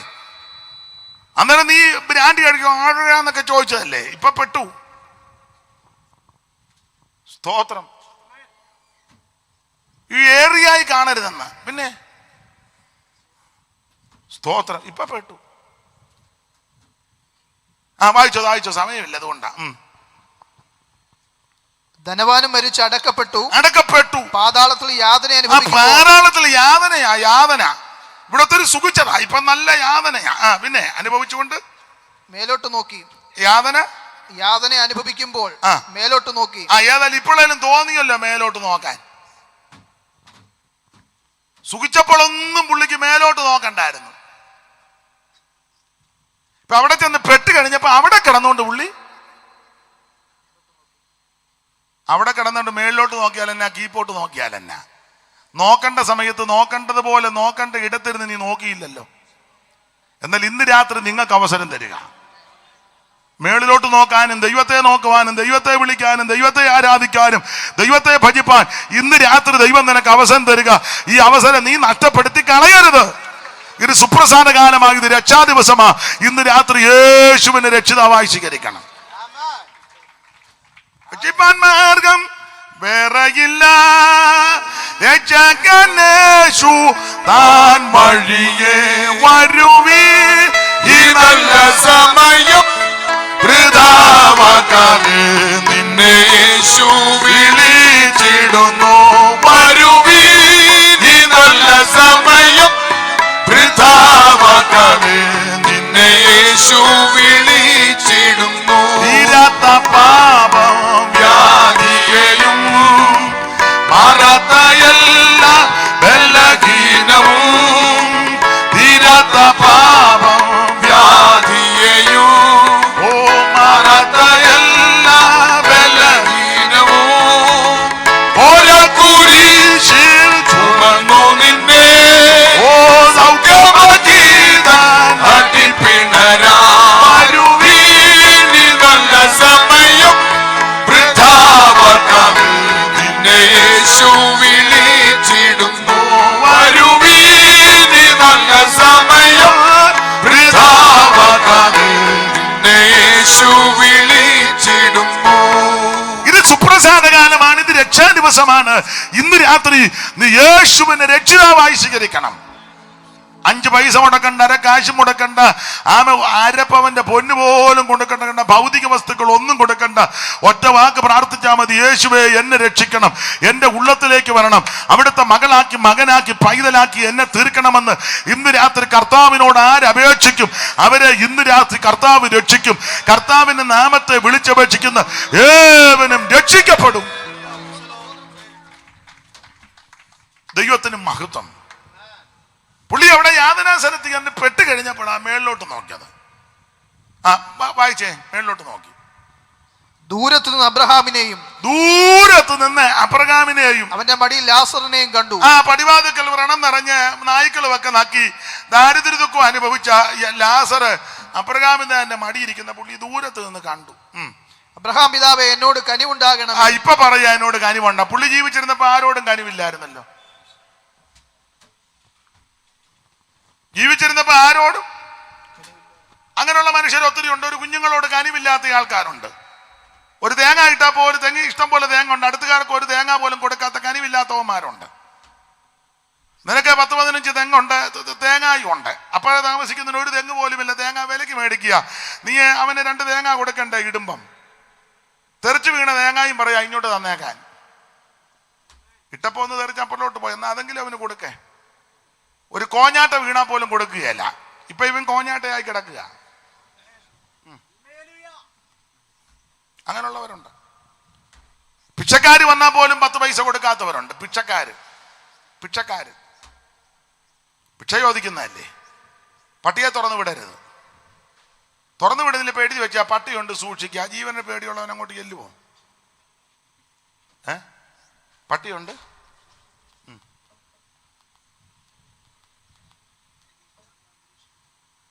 അങ്ങനൊക്കെ എഴുതി വെച്ചത്. ഒരു കനിവുമില്ല. കനിവില്ലാത്ത ആൾക്കാരുണ്ട്. മക്കളോട് കനിവില്ലല്ലോ, മാതാപിതാക്കളോട് കനിവില്ലല്ലോ, സ്വന്തം അപ്പനും അമ്മയ്ക്കും വെള്ളം കൊടുക്കാത്ത എത്ര എണ്ണമുണ്ട്.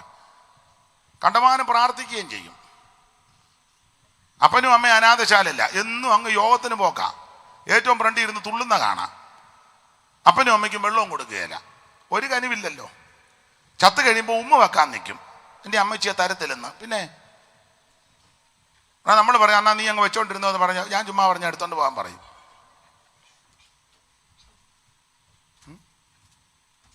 സ്തോത്രം. കനിവില്ലെന്ന് മനുഷ്യന് കനിവൊന്നുമില്ല, ദയയില്ലല്ലോ. ഭിക്ഷക്കാർക്ക് പോലും 10 രൂപ കൊടുക്കാത്ത ആളുണ്ട്, ഉണ്ട്. കൈയറത്ത ഉപ്പ് തേക്കാത്തവരുണ്ട്. രാവിലെ ഒരു വ്യക്തി നിങ്ങളുടെ വീട്ടിൽ വന്നാൽ ഉണ്ടെങ്കിൽ ഒരു കട്ടൻ കൊടുക്കുക എന്നുള്ളത് സാമാന്യ മര്യാദയാണ്. 3/4 മണിക്കൂർ സംസാരിച്ചാലും ചൂടുവെള്ളം പോലും കൊടുക്കുകയില്ല. പിന്നെ എന്നാ ഉണ്ട്, പിന്നെ എന്നാ ഉണ്ടെന്ന് ചോദിക്കുക. പിന്നെ എന്നാ ഉണ്ട്, വേറെ എന്നാ ഉണ്ട്? കനിവില്ല. വീട്ടിൽ നല്ല ഭക്ഷണം ഉണ്ടാക്കിയ ചിലപ്പോൾ അപ്പുറത്തെ വീട്ടിൽ അവർക്ക് സാഹചര്യം മോശമാണെങ്കിൽ ആ ഉണ്ടാക്കുന്നതിൻ്റെ ഒരു വിഹിതം അവർക്ക് കൊടുക്കണം. മനസ്സിലാകുന്നുണ്ട്. എന്നിട്ട് മറുഭാഷ പറയാവുള്ളൂ. അല്ല ഇങ്ങനെ കിടന്ന് ഇങ്ങനെ 66 KB പിടിച്ചു പോലും ഇങ്ങനെ ഇരിക്കരുത്. ഇതൊക്കെ ചെയ്യണം. കനിവുണ്ടായിരിക്കണം. സഹജീവികളോട് സഹാനുഭൂതിയും അനുകമ്പയും മനസ്സിലുമൊക്കെ ഉണ്ടായിരിക്കണം. ഈ പുള്ളി ജീവിച്ചിരുന്നപ്പോൾ യാതൊരു കനിവുമില്ലായിരുന്നു. ഇപ്പൊ പറയാ, അബ്രഹാം പിതാവേ എന്നോട് കനിവുണ്ടാകണമേ. എങ്ങനെ നീ ചെയ്താലല്ലേ നിനക്ക് കിട്ടുവോളൂ? വിറകാൻ എങ്ങനെയാ കൊയ്യുന്നേ? മറ്റുള്ളവരെ ബഹുമാനിക്കണം, ആദരിക്കണം. അത് ജാതിയോ മതമോ വർഗമോ വർണ്ണം നോക്കിയല്ല. സ്തോത്രം. മനുഷ്യനെ മനുഷ്യനായിട്ട് കാണണം, അവനെ ബഹുമാനിക്കണം. എല്ലാ മനുഷ്യർക്കും അവൻ്റെ ആ വ്യക്തിത്വമുണ്ട്, അതിനെ ഹനിക്കരുത്. മനസ്സിലായോ? ചിലപ്പം മുസ്ലിം ആയിരിക്കും, ഹൈന്ദവനായിരിക്കും, അക്രൈസ്തവനായിരിക്കും, അല്ലെ പല വിഭാഗത്തിൽപ്പെട്ട ആളായിരിക്കും, അല്ലെ നിരീശ്വരവാദി ആയിരിക്കും, ആരും ആകട്ടെ. പക്ഷെ അദ്ദേഹത്തിന് വ്യക്തിത്വമുണ്ട്, ദൈവത്തിന് മഹത്വം. അത് ഹനിക്കരുത്. പുസ്തകത്തിലെ വാക്യം അങ്ങനെ മറ്റുള്ളവരെ ശ്രേഷ്ഠരെന്ന് എണ്ണണമെന്ന ദൈവത്തിന് മഹത്വം. ഓരോരുത്തരും സ്വന്തം ഗുണമല്ല മറ്റുള്ളവന്റെ ഗുണം ഒന്നും കൂടെ നോക്കണമെന്ന വേദപുസ്തകത്തിൽ. മനസ്സിലായോ? വണ്ടിയെ കയറുമ്പോൾ പ്രായമുള്ളൊരു അപ്പച്ചനുണ്ടെങ്കിൽ നമ്മൾ ഇരിക്കുക, ഒന്ന് എഴുന്നേറ്റ് കൊടുക്കണം, അപ്പച്ചന് ഇരിക്കാൻ പറയണം. ഇത് അപ്പച്ചനെ കണ്ടോണ്ട് വെളിയിലോട്ട് തലയിട്ടുകൊണ്ടിരിക്കുക, നാട് കണ്ടോണ്ട് തിരുവനന്തപുരം വരെ. അവിടെ ഇങ്ങനെ നിന്നാലേ അപ്പച്ചനെ കാണുകയുള്ളൂ. അപ്പച്ചനെ കാണുമ്പോൾ ചിലപ്പോൾ അപ്പച്ചൻ പറയും കുഞ്ഞെ ഒന്ന്, അപ്പം പിന്നെ എഴുന്നേക്കാൻ തോന്നും. അപ്പം വെളിയിലോട്ട് തലയിട്ടാക്കാങ്കിൽ ഒത്തിരി പുതിയ ബിൽഡിംഗ് ഉണ്ടല്ലോ. തിരുവനന്തപുരത്ത് ചെന്നപ്പോൾ പെടലി വേദനയും അങ്ങനെയുള്ള ആൾക്കാരുണ്ട്. മറ്റുള്ളവരോട് കനിവും ദയയും ആർദ്രതയും അനുകമ്പയൊക്കെ തോന്നണം. എന്ന് വെച്ച് പ്രാർത്ഥിക്കണം. മനസ്സിലാകുന്നുണ്ടോ? ഞാൻ പെട്ടെന്ന് പോക്കാളാം. നിങ്ങളുടെ ഇരിപ്പ് കണ്ടിട്ട് ഇയാളിത് പറയാനാണ് ഇങ്ങോട്ട് വന്നെന്ന്. എന്നെ കൊണ്ട് ഇതൊക്കെ ഒക്കുള്ളൂ, അല്ല നിങ്ങളെല്ലാം ഇങ്ങനെ അല്ലൂ എനിക്കൊക്കത്തില്ല. ഇപ്പൊ കിടന്ന് പ്രാർത്ഥിക്കാം, അബ്രഹാം പിതാവേ എന്നോട് കനിവ് തോന്നണം. അടുത്ത വാക്യം വായിര്. ലാസർ വിരലിന്റെ അറ്റം വെള്ളത്തിൽ ഇപ്പോൾ ആ ലാസർ ഉണ്ടെന്നും ലാസറെ കൊണ്ട് ഉപകാരം ഉണ്ടെന്നും, പടിവാതിൽക്കൽ കിടന്നപ്പോ ഇങ്ങനെ ഒരുത്തൻ കിടക്കമുണ്ടെന്നോ അവനെ കൊണ്ട് വല്ല ഗുണം വരുമെന്നോ ഒന്നും ചിന്തിച്ചേ ഇല്ല. ഇപ്പൊ യാതനാ സ്ഥലത്ത് കിടന്ന പുള്ളി അവിടെ കിടന്നുകൊണ്ട് മേളോട്ട് നോക്കിയപ്പോൾ അബ്രഹാം പിതാവിന്റെ മടിവിൽ ലാസർ ഇരിക്കുന്ന. ഉടനെ പറയാ, പിതാവേ ഇങ്ങോട്ടൊന്ന് വിടാവോ എന്ന്. പിതാവേ നീ ഇപ്പൊ ഇവിടെ കിടന്നുകൊണ്ട് പിതാവേ എന്ന് വിളിച്ചാൽ ഏത് പിതാവ് നിന്നെ രക്ഷിക്കാനാ? പിതാവേ ഞങ്ങൾക്ക് വേണ്ടി ഏത് പിതാവ് വരാനാടാ? പിതാവേ, പിതാവ് പറഞ്ഞു, മോനെ നീ ഉമ്മ കിടന്ന് നിലവിളിക്കുക, അങ്ങോട്ട് എനിക്കും വരാനൊക്കത്തില്ല. ഇത് ഷട്ടിലടിക്കുന്ന പരിപാടിയല്ല. രാവിലെ പിതാവ് ഇങ്ങോട്ട് വന്ന് വൈകുന്നേരം നിന്നെ അങ്ങോട്ട്, അങ്ങനെയുള്ളത് കേസല്ല ഇത്. ഇത് അങ്ങോട്ടും ഇങ്ങോട്ടും വരാൻ ഒക്കത്തില്ല. പറയാ അബ്രഹാം പിതാവേ, വായിച്ചേ, അബ്രഹാം പിതാവേ എന്നോട് കനിവുണ്ടാകണമേ, എന്നോട് കനിവുണ്ടാകണമേ. ലാസർ വിരലിന്റെ അറ്റം വെള്ളത്തിൽ മുക്കി, ലാസർ വിരലിന്റെ അറ്റം വെള്ളത്തിൽ മുക്കി എന്റെ നാവിനെ തണുപ്പിക്കേണ്ടതിന്, എന്റെ നാവിനെ തണുപ്പിക്കേണ്ടതിന് അയക്കണമേ, അവനെ അയക്കണമേ, അവനെ അയക്കണം. ഞാൻ ഈ ജ്വാലയിൽ കിടന്ന് വേദന അനുഭവിക്കുന്നു എന്ന് വിളിച്ചു. ജീവിച്ചിരിക്കുമ്പോൾ നീ മേളിലോട്ട് നോക്കണം, ദൈവത്തെ നോക്കണം. സങ്കീർത്തനക്കാരൻ പാടിയിരിക്കുന്നത്, ഞാൻ എൻ്റെ കണ്ണ് പർവ്വതങ്ങളിലേക്ക് ഉയർത്തുന്നു, എനിക്ക് സഹായം എവിടെ നിന്ന് വരും? എൻ്റെ സഹായം ആകാശത്തെ ഭൂമി ഉണ്ടാക്കിയ യഹോവയെങ്കിൽ നിന്നാണ്. ജീവിച്ചിരിക്കുമ്പോൾ ദൈവത്തെ ഭജിക്കണം. മരിച്ചു കഴിഞ്ഞ് പ്രാർത്ഥിച്ചോ പാടിയോ ചൊല്ലിയോ ചൊല്ലുത്തിയോ, ഞങ്ങൾ ഉപദേശമാര് പ്രസംഗിച്ചോ അല്ലെങ്കിൽ അച്ഛന്മാര് പ്രസംഗിച്ചോ അവൻ നീട്ടി പാടിയോ പാട്ടുകാരെ ഇറക്കി ആർക്കും ആരും എങ്ങും വിടാനൊക്കത്തില്ല. ജീവിച്ചിരിക്കുമ്പോൾ യേശുവിനെ രക്ഷിതാവായി സ്വീകരിക്കണം. അതിനാ ദൈവം നിനക്ക് അവസരം തരുന്നത്. ദൈവത്തിന് മഹത്വം. മാതാപിതാക്കൾ ജീവിച്ചിരിക്കുമ്പോൾ അവർക്കൊരു ഉമ്മ കൊടുത്താൽ മനസ്സിലാകും മക്കൾ തന്നതാണ്. തന്തയും തള്ളയും ജീവിച്ചിരിക്കുമ്പോൾ മിണ്ടുകയില്ല, മൃഗലിക്കയില്ല, ചത്ത് കഴിയുമ്പോൾ നിന്നങ്ങ് ഉമ്മ വെക്കുക. അങ്ങനെ ഉമ്മ വെച്ച് ഉമ്മച്ചനായി. എന്തിനാ അങ്ങനെ ഉമ്മ വെക്കുന്നേ? മാതാപിതാക്കൾ ജീവിച്ചിരിക്കുമ്പോൾ നാടി അരി കൊടുത്താൽ അവർ കഞ്ഞി വെച്ച് കുടിക്കും, മുള കുടച്ചതാന്നേലും. അപ്പനും അമ്മയും ജീവിച്ചിരിക്കുമ്പോൾ കഞ്ഞിക്ക് അരിയും കൊടുക്കുകയില്ല, ഗുണവും വരുത്തുകയില്ല. ചത്ത് കഴിയുമ്പം അപ്പൻ്റെ അമ്മയുടെ നെഞ്ചത്ത് അതെല്ലാം എടുത്ത് വാരി എറിയുക. എന്നാ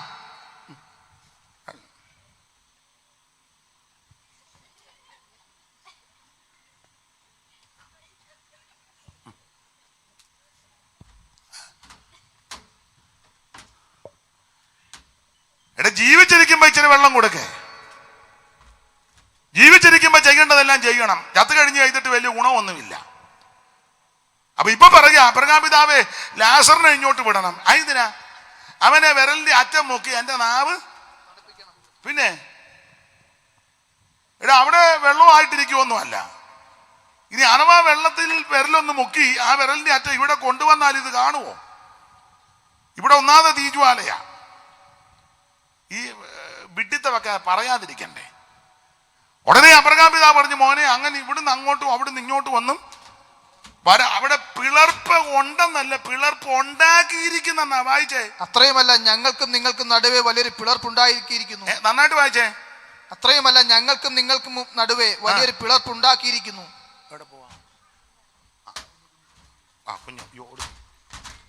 ഒന്നുകൂടെ വായിച്ചേ. അത്രയുമല്ല ഞങ്ങൾക്കും നിങ്ങൾക്കും നടുവേ വലിയൊരു പിളർപ്പുണ്ടാക്കിയിരിക്കുന്നു. ഉണ്ടാക്കിയിരിക്കുന്നെന്നാ, പിളർപ്പ് ഉണ്ടെന്നല്ല. പിളർപ്പ് എന്ന് പറഞ്ഞാൽ ഞങ്ങളാരും ഉണ്ടാക്കിയതല്ല, ദൈവം ഉണ്ടാക്കി വെച്ചിരിക്കുന്നതാ.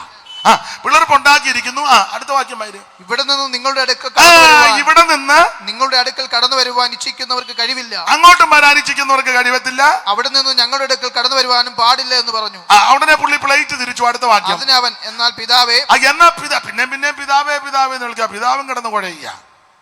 എന്നാ പിതാവേ, അവനെ എന്റെ അപ്പന്റെ വീട്ടിലേക്ക്, എന്നാ ഞങ്ങളുടെ വീട്ടിലോട്ടൊന്ന് വിടണം കേട്ടോ, ഞങ്ങളുടെ വീട്ടിലോട്ടൊന്ന് വിടണം. അവിടെ 5 പേരുണ്ട് എന്റെ ബ്രദേഴ്സ്, പാപ്പച്ചനും തോമാച്ചനും കറിയാച്ചനും ചാക്കോച്ചനും 5 എണ്ണമുണ്ട്. അവരും ഈ യാതനാ സ്ഥലത്ത് വരാതിരിക്കേണ്ടതിന് അവൻ അവരോട് സാക്ഷ്യം പറയട്ടെ. ലാസർ എന്നൊന്ന് സാക്ഷ്യം പറയട്ടെ, വീട് വരുന്ന ഉടനെ സാക്ഷ്യം. അന്നേരം പറഞ്ഞ എന്നാ അബ്രഹാം അവനോട്, അവർക്ക് മോശയും പ്രവാചകന്മാരും ഉണ്ട്. ഓ ലാസർ എന്നാലൊന്ന് ഏക്കുകയല്ലടാ. അവിടെ മോശയും പ്രവാചകന്മാരെന്ന് പറഞ്ഞാൽ വചനമുണ്ടെന്ന്. പ്രവചനം, ഈ ദൈവവചനം മോശെ ന്യായപ്രമാണമാ എന്ന് പറഞ്ഞാൽ മരിച്ചവൻ വന്ന് പറഞ്ഞിട്ടൊന്നുമല്ല. ഈ വചനം കേട്ട് വേണം രക്ഷിക്കപ്പെടാൻ, വചനം കേട്ട് വേണം നീ വിശ്വസിക്കാൻ. അതിനായി ദൈവവചനം ഇവിടെ പറയുന്നത്. അവർക്ക് മോശയും പ്രവാചകന്മാരും ഉണ്ടല്ലോ. അടുത്ത വാക്യം. അവരുടെ വാക്ക് അവർ കേൾക്കട്ടെ എന്ന് പറഞ്ഞു. അവരുടെ വാക്ക് വചനം കേൾക്കട്ടെ, വചനം കേൾക്കട്ടെ. അടുത്ത വാക്യം. അല്ലല്ല പിതാവേ, അബ്രഹാം പിതാവേ, മരിച്ചവരിൽ നിന്ന് ഒരുത്തൻ ചെന്ന് എഴുന്നേറ്റ് എന്ന് പറഞ്ഞാൽ അവർ മാനസാന്തരപ്പെടുമെന്ന് പറഞ്ഞു. അപ്പം ഒറ്റ വാക്കി പറഞ്ഞാൽ മരിച്ചവരിൽ നിന്ന് ഒരുത്തന് എഴുന്നേറ്റ് എന്ന് പറയുകയാണെങ്കിൽ അവർ മാനസാന്തരപ്പെടും. എൻ്റെ 5 ബ്രദേഴ്സ്. അപ്പൊ ഇതിന്റെ അർത്ഥം എന്നാ? ഞാൻ ഈ യാതനാ സ്ഥലത്ത് തീജ്വാലയിൽ വരാൻ കാര്യം മാനസാന്തരപ്പെടാഞ്ഞത് കൊണ്ടാണ്. അവന് പിടികിട്ടി. മരിച്ചവൻ ഒരുത്തൻ അങ്ങോട്ട് എന്ന് പറഞ്ഞാൽ അവർ മാനസാന്തരപ്പെടും. അപ്പൊ അവരിങ്ങോട്ട് വരികയല്ല. ഞാനിവിടെ വരാൻ കാര്യം മാനസാന്തരപ്പെടാഞ്ഞത് കൊണ്ടാണ്. ഇന്ന് രാത്രി നീ മാനസാന്തരപ്പെട്ട് മനം തിരിഞ്ഞ് പാപങ്ങൾ ഏറ്റുപറഞ്ഞ് ഉപേക്ഷിച്ച് യേശുവിനെ രക്ഷിതാവായി സ്വീകരിച്ചാൽ നിനക്ക് യാതനാ സ്ഥലത്ത് പോകേണ്ടി വരത്തില്ല. നീ കർത്താവിന്റെ സന്നിധിയിലെത്തും, ആശ്വാസം പ്രാപിക്കും. ഞാൻ ഇടയ്ക്ക് കയറി ഇത്രയും പറഞ്ഞതേ ഉള്ളൂ, വേഗത്തിൽ നിർത്താം. ഉൽപ്പത്തി പുസ്തകം ആരംഭിക്കുന്നത് ദൈവത്തിലാണ്. ഉൽപ്പത്തി 50-ാം അധ്യായത്തിന്റെ 26 അവസാനിക്കുന്നത് ശവപ്പെട്ടിയില്ല. എല്ലാവരുടെയും അവസാനം ഇങ്ങനെ. 1-2 കാര്യം പറഞ്ഞ് വേഗത്തിൽ അങ്ങ് നിർത്താം. ഉൽപ്പത്തി പുസ്തകം 1-ാം അധ്യായം സൃഷ്ടിവൃത്തമാണല്ലോ. ആ 1-ാം അധ്യായവും 2-ാം അധ്യായം കൂടെ ചേർത്ത് പഠിച്ചാൽ എല്ലാത്തെയും ദൈവം സൃഷ്ടിച്ചു. 5 ദിവസം കൊണ്ട് ഭൂചര കേചര വസ്തുക്കളെ മുഴുവൻ ദൈവം സൃഷ്ടിച്ചു. 6-ാമത്തെ ദിവസം തന്റെ സാദൃശ്യത്തിലും സ്വരൂപത്തിലും ദൈവം മണ്ണുകൊണ്ട് മനുഷ്യനെ സൃഷ്ടിച്ചു. അവന്റെ മൂക്കിൽ ജീവശ്വാസം ഊതി. നിങ്ങൾ പഠിക്കുമ്പോൾ ഈ സൃഷ്ടിവൃത്തമെല്ലാം പഠിക്കുമ്പോൾ 3 പ്രാവശ്യമാണ് ദൈവം അനുഗ്രഹിച്ചത്. 3 പ്രാവശ്യമേ അനുഗ്രഹിച്ചുള്ളൂ. അത് ഒന്ന് അനുഗ്രഹിച്ചത് പർവ്വജാതിയെ ദൈവം അനുഗ്രഹിച്ചു. 22-ാം വാക്യമല്ലേ? പർവ്വജാതിയെ അനുഗ്രഹിച്ചെന്ന 22 അല്ലേ? വായിച്ചേ. നിങ്ങൾ വർദ്ധിച്ചു പെരുകി സമുദ്രത്തിലെ വെള്ളത്തിൽ നിറവിൻ, പർവ്വജാതി പറവജാതി ഭൂമിയിൽ പെരുകട്ടെ എന്ന് കൽപ്പിച്ചു. പറവജാതി ഭൂമിയിൽ പെരുകട്ടെ എന്ന് കൽപ്പിച്ചു. ദൈവം അവയെ അനുഗ്രഹിച്ചു. അപ്പൊ പറവജാതിയെ മുഴുവൻ ദൈവം അനുഗ്രഹിച്ചു. അത് പ്രത്യേക വിഷയമാണ്. എന്നാൽ അതിനു മുമ്പ് സൃഷ്ടിച്ചതെല്ലാം ദൈവം നല്ലതെന്ന് കണ്ടെന്ന സ്തോത്രം, നല്ലതെന്ന് കണ്ടു ദൈവത്തിന്റെ മഹത്വം. പക്ഷെ അനുഗ്രഹിച്ചെന്ന് ആദ്യം കൊടുത്തിരിക്കുന്നത് 22-ാം വാക്യത്തിൽ പറവജാതിയെ ദൈവം അവയെ അനുഗ്രഹിച്ചു. പിന്നെ അനുഗ്രഹിച്ചത് 28-ാം വാക്യം വായിച്ചേ, 27 വായിച്ചു. ഇങ്ങനെ ദൈവം തന്റെ സ്വരൂപത്തിൽ മനുഷ്യനെ സൃഷ്ടിച്ചു. ദൈവത്തിന്റെ സ്വരൂപത്തിൽ അവനെ സൃഷ്ടിച്ചു, ആണും പെണ്ണുമായി അവനെ സൃഷ്ടിച്ചു. ദൈവം അവരെ അനുഗ്രഹിച്ചു. ഇത് രണ്ടാമത് അനുഗ്രഹത്തിന്റെ കാര്യം പറയാ. ആദ്യം മാതാപിതാക്കളെ ദൈവം സൃഷ്ടിച്ചവരെ അനുഗ്രഹിച്ചു. അപ്പൊ ആദ്യം പറവജാതിയെ അനുഗ്രഹിച്ചു, പിന്നെ അനുഗ്രഹിച്ചത് മനുഷ്യവർഗത്തെ, ആദമിനെയും ഹവ്വായെയും. പിന്നെ അനുഗ്രഹിച്ചത് 2-ാം അധ്യായത്തിന്റെ 2 വായിച്ചേ. താൻ ചെയ്ത പ്രവൃത്തിയൊക്കെയും ദൈവം തീർത്ത ശേഷം താൻ ചെയ്ത സകല പ്രവൃത്തിയിൽ നിന്നും 7-ാം ദിവസം നിവൃത്തനായി താൻ ചെയ്ത സൃഷ്ടിച്ചുണ്ടാക്കിയ സകല പ്രവൃത്തിയിൽ നിന്നും അന്ന് നിവൃത്തനായതുകൊണ്ട് ദൈവം 7-ാം ദിവസത്തെ അനുഗ്രഹിച്ചു. 7-ാമത്തെ ദിവസത്തെ ദൈവം അനുഗ്രഹിച്ചു. വേറെ ഉൽപ്പത്തി പുസ്തകത്തിൽ അനുഗ്രഹിച്ചതായിട്ട് പറയുന്നില്ല. ഒന്ന്, പറവജാതിയെ ദൈവം അനുഗ്രഹിച്ചു. 2, ദൈവം തന്റെ സാദൃശ്യത്തിലും സ്വരൂപത്തിലും സൃഷ്ടിച്ച മനുഷ്യനെ ദൈവം അനുഗ്രഹിച്ചു. പിന്നെ 7-ാം ദിവസത്തെ അനുഗ്രഹിച്ചു. അതിന്റെ അർത്ഥം ഇത്രയേ ഉള്ളൂ. ഈ പറവജാതിയെ ദൈവം അനുഗ്രഹിച്ചു, മനുഷ്യനെ അനുഗ്രഹിച്ചു, 7-ാം ദിവസത്തെ ദൈവം അനുഗ്രഹിച്ചു. ഈ 3 അനുഗ്രഹം ഞാൻ എല്ലാ ഭാഗത്തേക്കും പോകുന്നില്ല, സമയത്തെയും കൊണ്ട് ഭയപ്പെടുന്നത് കൊണ്ടാണ്. ഈ ഭൂമിയെ ദൈവം സൃഷ്ടിച്ചപ്പോൾ വെറുതെ സൃഷ്ടിച്ചതല്ലെന്ന യെശയ്യാ പ്രവചനവും യെരമ്യാവും പഠിക്കുമ്പോൾ നമ്മൾ വായിക്കുമ്പോൾ പഠിക്കുന്നത് പാർപ്പിനാ. എന്നാൽ ആദമിനെ ഹവ്വായെയും ദൈവം സൃഷ്ടിച്ച് ഏദൻ തോട്ടത്തിലൊക്കെ ആക്കി കഴിയുമ്പോൾ ദൈവം ഇവരോട് പറയുന്ന ഒരു പദമുണ്ട്, ഇവർക്ക് കൊടുത്തൊരു കൽപ്പനയുണ്ട്. നിങ്ങൾ 26 മുതൽ വായിച്ചു. 26 മുതൽ 1-26 മുതൽ. അനന്തരം ദൈവം നാം നമ്മുടെ സ്വരൂപത്തിൽ നമ്മുടെ സാദൃശ്യപ്രകാരം മനുഷ്യനെ ഉണ്ടാക്കുക. അവർ സമുദ്രത്തിലുള്ള മത്സ്യത്തിന്മേലും ആകാശത്തിലുള്ള പർവ്വജാതിന്മേലും മൃഗങ്ങളിന്മേലും സർവ്വഭൂമിന്മേലും ഭൂമിയിൽ എഴുകുന്ന എല്ലാ ഇഴജാതിന്മേലും വാഴട്ടെ എന്ന് കൽപ്പിച്ചു. ഇങ്ങനെ ദൈവം തന്റെ സ്വരൂപത്തിൽ മനുഷ്യനെ സൃഷ്ടിച്ചു. ഇനി 28-ാമത്തിന്റെ ഒടുവിലത്തെ ഭാഗം കൂടെ വായിച്ചു. 28-ന്റെ ഒടുവില് സകല ഭൂചര ജന്തുവിന്മേലും വാഴുവീൻ എന്നവരോട് കൽപ്പിച്ചു. അവിടെ 2 പ്രാവശ്യം വാഴട്ടെ വാഴുവിൻ എന്ന് ദൈവം കൽപ്പിച്ചു. അതെന്താ ഇങ്ങനെ വാഴട്ടെ വാഴുവിൻ എന്ന് ദൈവം സകലത്തിൽ നമ്മൾ സാധാരണ പറയുന്നതും പഠിപ്പിക്കുന്നതും ഇതിനെ അടക്കി ഭരിക്കണം, അടക്കണം എന്നൊരു പദം ഉണ്ടല്ലോ, വായിച്ചേ. ഉണ്ട്. ദൈവം അവരെ അനുഗ്രഹിച്ച് നിങ്ങൾ സന്താന പുഷ്ടിയുള്ളവരായി പെരുകി ഭൂമിയിൽ നിറഞ്ഞ് അതിനെ അടക്കി സമുദ്രത്തിലെ മത്സ്യത്തിന്മേലും ആകാശത്തിലെ പർവ്വജാതിന്മേലും സകല ഭൂചര ജന്തുവിന്മേലും വാഴുവീൻ എന്നവരോട് കൽപ്പിച്ചു. വാഴുവീൻ, അടക്കുവീൻ 2 പദമാണ് വന്നേക്കുന്നത്. വാഴണം, അടക്കണം. അതെന്തുവാ അങ്ങനെ പറയാൻ കാര്യം? 1 വാഴണം, 2 അടക്കണം. സാധാരണ നമ്മൾ പറയുന്നതും ചിന്തിക്കുന്നതും മൃഗത്തെ എല്ലാം അടക്കണം, ഇതിൻ്റെ മേലെല്ലാം വാഴണം. മൃഗത്തെ അടക്കുന്ന കാര്യമൊന്നും അല്ല. കാരണം അന്നേരം മൃഗത്തെ അടക്കണ്ട, മൃഗം ശല്യമൊന്നും ചെയ്യുന്നില്ലല്ലോ, പിന്നെ എന്നെ അടക്കാനാ? സകല മൃഗത്തെ ആദാമിന്റെ മുന്നിൽ കൂടെ അല്ലയോ വരുത്തിയത്? ആദാം ഇട്ടത് അവയ്ക്ക്, പിന്നെ എന്നെ അടക്കാനാ? അടങ്ങിയിരിക്കുകയാണല്ലോ. അല്ല, പാപം ചെയ്ത് കഴിഞ്ഞല്ലോ ഇത് കൂത്തും പാച്ചിലും ഒക്കെ തുടങ്ങിയത്. അതിനു മുന്നേ എല്ലാം അടങ്ങുകയായിരുന്നു. പിന്നെ അടക്കണമെന്ന് എന്തിനാ പറഞ്ഞേ? മൃഗത്തെ അടക്കണമെന്നോ വന്യമൃഗങ്ങളെ അടക്കണമെന്നല്ല.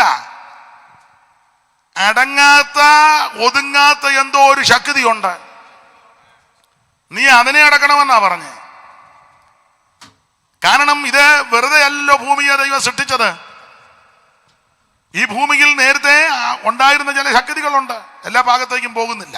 അതിനെ അടക്കണം, അടക്കയില്ല. അതിനെ അടക്കാഞ്ഞത് കൊണ്ടാ ഞാൻ അധികം വിവരിക്കുന്നില്ല.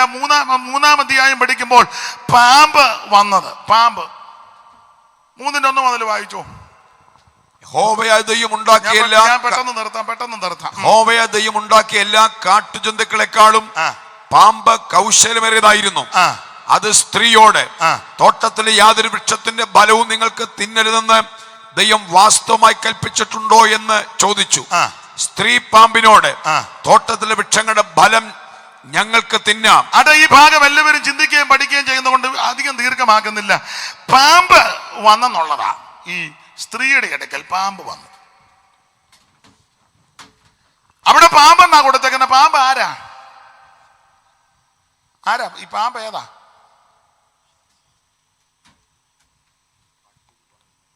സ്തോത്രം. വെളിപ്പാട് പുസ്തകം 20-ാം അധ്യായത്തിന്റെ 2 വായിച്ചേ. ആരാന്ന് തെളിയുന്നുണ്ട് പാമ്പ് ഏതാന്ന്.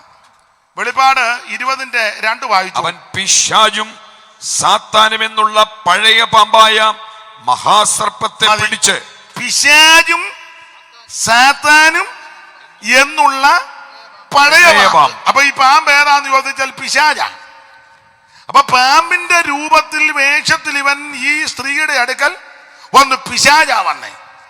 എല്ലാ വാക്യങ്ങളും ഭാഗത്തേക്ക് പോകുന്നില്ല. അപ്പം 1-ാം അധ്യായത്തിൽ അടക്കണം, വാഴണമെന്ന് ദൈവം ഉദ്ദേശിച്ചത് അവൻ ആനയും പുലിയും കടുവായെ അടക്കണമെന്നല്ല, പിശാചിനെ അടക്കണം, സാത്താനെ അടക്കണം. ദൈവത്തിന് മഹത്വം. അത് അടക്കയില്ല. സാത്താനെ അടക്കണം. കാരണം നിങ്ങൾ ലൂക്കോസിന്റെ സുവിശേഷം എടുപ്പിക്കുന്നില്ല. കർത്താവ് ശുശ്രൂഷ ചെയ്ത സമയത്ത് ശിഷ്യന്മാര് പറഞ്ഞു, ഇവര് ശുശ്രൂഷയ്ക്കൊക്കെ പോയി തിരിച്ചു വന്നപ്പോ ചോദിച്ചു, എങ്ങനെ ഉണ്ടായിരുന്നു പ്രോഗ്രാം? അപ്പൊ പറയാ, അയ്യോ ഭൂതം വിട്ടുപോയി, രോഗി സൗഖ്യമായി, ഭയങ്കര ഡെലിവറൻസ്. ചട്ടി വന്നത് അങ്ക ഓടിപ്പോകുന്ന കണ്ടു. ഇപ്പോൾ ബ്രദറിന് എന്തോ സംഭവിച്ചു. സ്തോത്രം. എനിക്ക് നടുവിന് നടന്നാട്ടെ. ഉടനെ തിരിച്ചിങ്ങോട്ട് നടന്നാട്ടെ. ഉടനെ പറഞ്ഞ ബ്രദറെ, ഈ ബ്രദർ ആ ബ്രദറിനെ കൊണ്ടുവന്നു. അപ്പൊ ഈ ബ്രദർ ആ ബ്രദറുമായിട്ട് നടന്നു. ബ്രദറെ എന്നാടാ ചുമ്മാ കിടന്നു. അവളവിടെ വിടുതലൊക്കെ നടന്നപ്പോ കർത്താവ് പറഞ്ഞ, സാത്താൻ മിന്നല് പോലെ ആകാശത്ത് നിന്ന് വീഴുന്നത്. എന്നിട്ട് അടുത്ത ചേർത്ത് പറയുക, പാമ്പുകളെയും തേളുകളെ. കണ്ടോ, സാത്താന്റെ കാര്യം പറഞ്ഞ ഉടനെ കൊടുത്ത പദം പാമ്പെന്നാ. പാമ്പ്. ഇപ്പൊ മനസ്സിലായോ പാമ്പ് ഏതാണ്ട്? പിശാച. ഇവനെ അടക്കണമെന്ന 1-ാം അധ്യായത്തിൽ ദൈവം കൽപ്പന കൊടുത്തത്. അടക്കിയില്ല. ഞാൻ അധികം ദീർഘമാക്കുന്നില്ല. ഞാൻ പുസ്തകം അങ്ങ് അടക്കിയ സമയമായതുകൊണ്ടാ. സമയമായില്ലേ?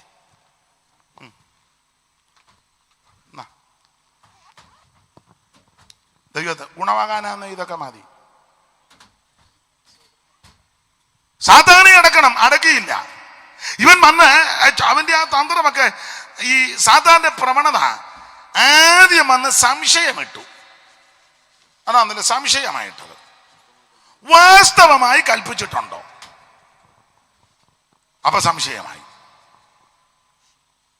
വാസ്തവമായി അങ്ങനെ ചോദിച്ചത്. വാസ്തവമായി ആ പ്രയോഗം കേട്ടപ്പം ഒരു ചെറിയ സംശയമുണ്ട്. സാത്താൻ കൊണ്ടുവരുന്ന ആദ്യത്തെ തന്ത്രം സംശയമാണ്. സംശയം കൊണ്ടുവരും. ദൈവമക്കൾ സംശയിക്കരുത്, വിശ്വസിക്കണം. ദൈവത്തിൽ വിശ്വസിക്കണം. ദൈവത്തിന്റെ അടുക്ക വരുന്ന ദൈവമുണ്ടെന്നും തന്നെ അന്വേഷിക്കുന്നവർക്ക് പ്രതിഫലം കൊടുക്കുന്ന വിശ്വസിക്കണം. വിശ്വാസം എന്നതോ ആശിക്കുന്നതിന് ഉറപ്പും കാണാത്ത കാര്യങ്ങളുടെ നിശ്ചയമാ. ദൈവമക്കൾ വിശ്വസിക്കണം, ദൈവത്തിൽ വിശ്വസിക്കണം. സംശയം കൊണ്ടുവരുന്നത് പിശാച. ഇവൻ സംശയം ഇട്ട് കൊടുത്തു. ഞാൻ വിവരിക്കുന്നില്ല, ദീർഘമാക്കുന്നില്ല. ഒടുവിൽ പാപം ചെയ്തു. വിലക്കപ്പെട്ട കനി ഭക്ഷിച്ചു. എങ്കിലും നിങ്ങൾ ആ 3-ാം അധ്യായം പഠിച്ചാൽ ദൈവത്തിന്റെ സ്നേഹം അവിടെ ദർശിക്കുന്നുണ്ട്. ഈ വിലക്ക്, അതുകൂടെ പറഞ്ഞങ്ങ് നിർത്തും. വിലക്കപ്പെട്ട കനി ഭക്ഷിച്ചു. ഇവര് നഗ്നരെന്നറിഞ്ഞു. അത്തിയല കൂട്ടി തുന്നി അരയാട ഉണ്ടാക്കി എന്ന് പറഞ്ഞാൽ ഈ പാപം ചെയ്യുന്നതിന് മുമ്പ്, വിലക്കപ്പെട്ട കനി ഭുജിക്കുന്നതിന് മുമ്പ് ഇവരുടെ ചിന്തയും വിചാരവും ആഗ്രഹവും എല്ലാം ദൈവത്തിലായിരുന്നു. ദൈവിക ചിന്തയാ. ഈ ദൈവിക ചിന്തയും ദൈവത്തിലായതുകൊണ്ട് ഇവരെ അവരിലേക്കൊന്നും നോക്കിയില്ല. എന്നാൽ അനുസരണക്കേട് കാണിച്ചു കഴിഞ്ഞപ്പോൾ ദൈവമായുള്ള കൂട്ടായ്മ നിന്നു, അവരിലേക്ക് നോക്കി. അതുകൊണ്ടാ നഗ്നരെന്നറിഞ്ഞേ. ദൈവത്തിലുള്ള ആശയം പോയി. നഗ്നരെന്നറിഞ്ഞു, അത്തിയല കൂട്ടി തിന്നി, അരയാട ഉണ്ടാക്കി. പക്ഷേ നിങ്ങളൊരു കാര്യം ശ്രദ്ധിച്ചേ, ദൈവത്തിന്റെ സ്നേഹം ആ അധ്യായത്തിൽ കാണുന്നുണ്ട്. പാപം ചെയ്തു, അനുസരണക്കേട് കാണിച്ചു, നഗ്നനെന്നറിഞ്ഞു, ഒളിച്ചു, എങ്കിലും ദൈവത്തിന്റെ സ്നേഹം അവിടെ ദർശിക്കുക. അവൻ പാപം ചെയ്തു, ഏതായാലും ഞാൻ പറഞ്ഞ ദൈവന്മാര് തെറ്റിച്ചു, ആദമും ഹവ്വയും അനുസരണക്കേട് കാണിച്ചു, എതിലേലും പോട്ടെ, ഇനി അവരുമായിട്ട് യാതൊരു കൂട്ടായ്മ ഇല്ലെന്നുള്ളതല്ല. ദൈവം വന്ന് വിളിക്കുക, ആദമേ നീ എവിടെ? പാപം ചെയ്ത് അവൻ ദൈവതേജസ് നഷ്ടപ്പെടുത്തി എല്ലാം തകർത്തെങ്കിലും ദൈവത്തിന്റെ സ്നേഹം ദൈവം ചോദിക്കുക, ആദമേ നീ എവിടെയാ? ഇന്ന് രാത്രി നിന്നെ വിളിക്കുന്ന ഒരു ദൈവമുണ്ട്. ഇന്ന് രാത്രി നിന്നെ വിളിക്കുക. കുടുംബക്കാരൻ നിന്നെ ഉപേക്ഷിച്ചെന്ന് വരാം, ചാർച്ചക്കാര് വേണ്ടാന്ന് പറഞ്ഞു കാണാം, എല്ലാവരും നിന്നെ തള്ളിക്കളഞ്ഞെന്ന് വരാം, എല്ലാവരും നിന്നെ ഉപേക്ഷിച്ചെന്ന് വരാം. പക്ഷേ ഇന്ന് രാത്രി നിന്നെ വിളിക്കുന്ന, സ്നേഹിക്കുന്ന, നിന്നെ ആമൻ സ്തോത്രം ചേർത്തണയ്ക്കുവാൻ കഴിവുള്ള ഒരുവനുണ്ട്. അത് നസറയനാകുന്ന യേശു ക്രിസ്തു. ഇന്ന് രാത്രി നിന്നെ വിളിക്കുക. ആ കർത്താവിന്റെ കരങ്ങളിൽ ഇന്ന് രാത്രി സമർപ്പിക്ക്.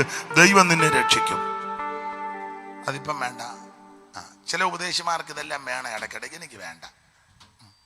പ്രാർത്ഥിക്കുമ്പോഴും ഇട്ട് കൊടുക്കണം. എനിക്ക് വേണ്ട. ചിലക്ക് അത് ഇട്ടെങ്കിലും ഒരു പൊടി സുഖം. വേണ്ട. എന്നെ ഗുമ്മോ?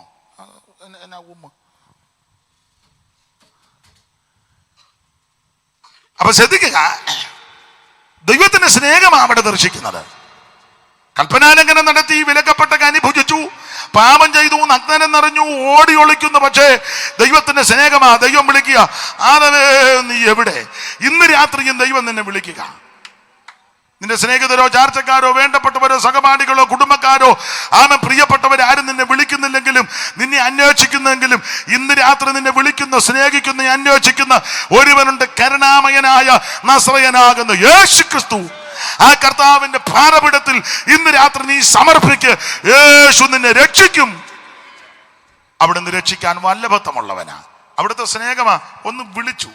രണ്ട്, അവരുടെ നഗ്നത നാണിടം മറയ്ക്കാൻ വേണ്ടി ഒരു ഉടുപ്പ്, സ്തോത്രം, മൃഗത്തെ അറത്ത് തോലുകൊണ്ട് വസ്ത്രം കൊടുത്തു. അതാ ദൈവത്തിന്റെ സ്നേഹം. ഇന്ന് രാത്രി നിന്നെ സ്നേഹിക്കുന്ന ആ ദൈവം, ഞാൻ എടുത്ത വാക്യത്തോട് കൂറ് പുലർത്തി പറയുക, നിന്നോട് പറയുക, ഭയപ്പെടേണ്ട. അബ്രഹാമിനോട് ദൈവം പറയാ, അബ്രഹാമേ ഭയപ്പെടേണ്ട, ഞാൻ നിന്റെ പരിചയം അതിമകത്തായ പ്രതിഫലമാണ്. ശത്രുക്കൾ നമുക്കെതിരെ വാടകോരുമ്പോൾ, നിന്നെ നശിപ്പിക്കുവാൻ വരുമ്പോൾ, ഇന്ന് രാത്രി ദൈവം എന്നോടും നിങ്ങളോടും പറയാ, ഭയപ്പെടേണ്ട, ദൈവം നമ്മുടെ പരിചയമാണ്. ഇന്ന് രാത്രി നിന്നെ രക്ഷിക്കുന്ന, വിടുവിക്കുന്ന, സൗഖ്യമാക്കുന്ന ഒരു കർത്താവുണ്ട്. ആ കർത്താവിന്റെ സന്നിധിയിൽ ഇന്ന് രാത്രി സമർപ്പിക്കുക. യേശു നിന്നെ രക്ഷിക്കും. മരണത്തിന്റെ തണുത്ത കരം വന്ന് തലോടുന്നതിന് മുമ്പ് യേശുവിനെ രക്ഷിതാവായി സ്വീകരിക്കുക. ഇന്ന് രാത്രി അനുസരണക്കേട് കാണിച്ച് അകന്നു പോയെങ്കിലും നിന്നെ വിളിക്കുന്ന ഒരു നല്ല ദൈവമുണ്ട്, നസറയനാകുന്ന യേശു ക്രിസ്തു. മറ്റുള്ളവരുടെ മുമ്പിൽ നാണം കെടാതിരിക്കുവാൻ, നിന്റെ നാണിടത്തെ മറയ്ക്കുവാൻ അവൻ നമുക്ക് വേണ്ടി കരുതുന്ന ദൈവമാ. ഇന്ന് രാത്രി നശിച്ചു പോകുവാൻ, തകർന്നു പോകുവാൻ ദൈവം അനുവദിക്കത്തില്ല.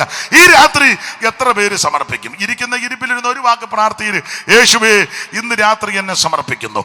യേശുവേ ഇന്ന് രാത്രി എന്നെ രക്ഷിക്കണം.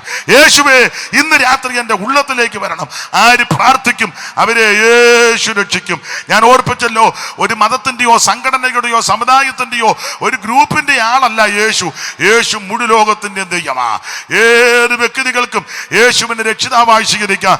ഇന്ന് രാത്രി ആ കർത്താവിൻ്റെ തൃപ്പാദത്തിൽ എല്ലാവരും ഒന്ന് സമർപ്പിച്ചാട്ടെ. ഈ ദേശത്തെ ദൈവം അനുഗ്രഹിക്കട്ടെ. ഈ സമീപവാസികളെ ദൈവം അനുഗ്രഹിക്കട്ടെ. ഇവിടെ വ്യാപാരം ചെയ്യുന്നവരെ ദൈവം അനുഗ്രഹിക്കട്ടെ. അനുഗ്രഹിക്കട്ടെ. ഈ ദേശത്തെ ദൈവം അനുഗ്രഹിക്കട്ടെ. എല്ലാവരും അല്പസമയം ദൈവത്തോട് അപേക്ഷിക്ക്. എൻ്റെ കർത്താവേ, ഇന്ന് രാത്രി എന്നെ രക്ഷിക്കണം. എൻ്റെ യേശുവേ, ഇന്ന് രാത്രി എന്നെ രക്ഷിക്കണം. അല്പസമയങ്ങൾ എല്ലാവരും ദൈവത്തിന് മഹത്വം കൊടുക്കാം. ഓ, ദൈവത്തിന് മഹത്വം, ദൈവത്തിന് മഹത്വം, ദൈവത്തിന് മഹത്വം. Lord Jesus, hallelujah. യേശുയൻ സംഗീതം ബലമാകുന്നു. താൻ ജീവന്റെ കിരീടം എനിക്കു തരുന്നു. താൻ മുഖത്തിൻ പ്രകാശം ആയത്ര മധുരം. ആകാശം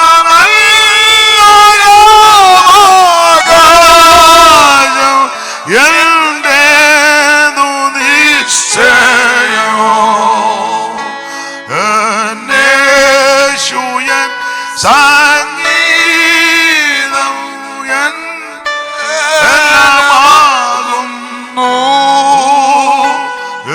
എനിക്കു വിപരീതം ആയ കയ്യെഴുത്തു. തൻ ക്രൂശിൻ തിരുരക്തം മായിച്ചു കളഞ്ഞു.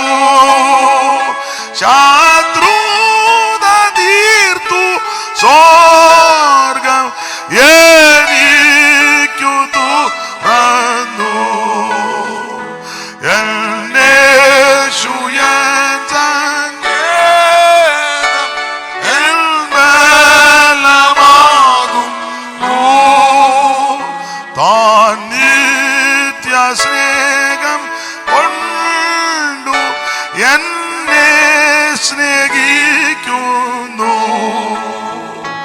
താൻ തുടങ്ങിയ വേല എന്നിൽ നിവർത്തിക്കൂ. താൻ കൃഷ്ണമണി പോലെ എന്നെ കാത്തുകൊള്ളും. എന്നേശുയൻ സംഗീതം എൻ ബലമാകുന്നു. താൻ ജീവന്റെ കിരീടം എനിക്കു തരുന്നു. ഈ രാത്രി സുപ്രസാദ ഗാനമാണ്. ഇന്ന് രാത്രി രക്ഷാദിവസമാണ്. യേശുക്രിസ്തുവിനെ രക്ഷിതാവായി സ്വീകരിക്കണം. യാതനാ സ്ഥലത്ത് പോകരുത്, നരകത്തിൽ പോകരുത്, നിത്യതയിലെത്തണം. അതിനൊറ്റ മാർഗമേ ഉള്ളൂ, യേശുവിനെ രക്ഷിതാവായി സ്വീകരിക്കണം. അതിന് ഇന്ന് രാത്രി നല്ല അവസരം എൻ്റെ കേൾവിക്കാർക്ക് ദൈവം തന്നിരിക്കുക. 5 പൈസ മുടക്കണ്ട, അര കാശ് മുടക്കണ്ട, അര മൈൽ നടക്കണ്ട, ഭൗതിക വസ്തുക്കൾ ഒന്നും കൊടുക്കണ്ട. ഇരിക്കുന്ന കേൾക്കുന്ന ഇടത്തിരുന്ന് ഒറ്റ വാക്ക് പ്രാർത്ഥിച്ചാൽ മതി. യേശുവേ, എന്നെ രക്ഷിക്കണം, എൻ്റെ ഉള്ളത്തിലേക്ക് വരണം, അവിടുത്തെ മകനാക്കി മകളാക്കി എന്നെ തീർക്കണം. ഈ പ്രാർത്ഥന ആരേറ്റ് പ്രാർത്ഥിക്കും അവരെ ഇന്ന് രാത്രി യേശു രക്ഷിക്കും. ഈ ശുശ്രൂഷ അതിന് ഉതകട്ടെ. എന്നെ ഈ ശുശ്രൂഷയ്ക്ക് ക്ഷണിച്ച ബഹുമാന്യ കർത്തദാസനും ചുമതലപ്പെട്ടവർക്കും നന്ദി. ഇതുവരെ എന്നെ കേട്ടിരുന്ന ഈ ഗ്രൗണ്ടിലിരുന്നവരും സമീപവാസികൾ, ദേശവാസികൾ, ശബ്ദപരിധിക്ക് ശ്രദ്ധിച്ച എല്ലാ ബഹുമാന്യരായ പ്രിയപ്പെട്ടവർക്കും ഒരിക്കൽ കൂടെ നന്ദി ചൊല്ലി വാക്കിൽ നിന്ന് വിരമിക്കുന്നു. ദൈവം എല്ലാവരെയും അനുഗ്രഹിക്കുമാറാകട്ടെ. ആമേൻ.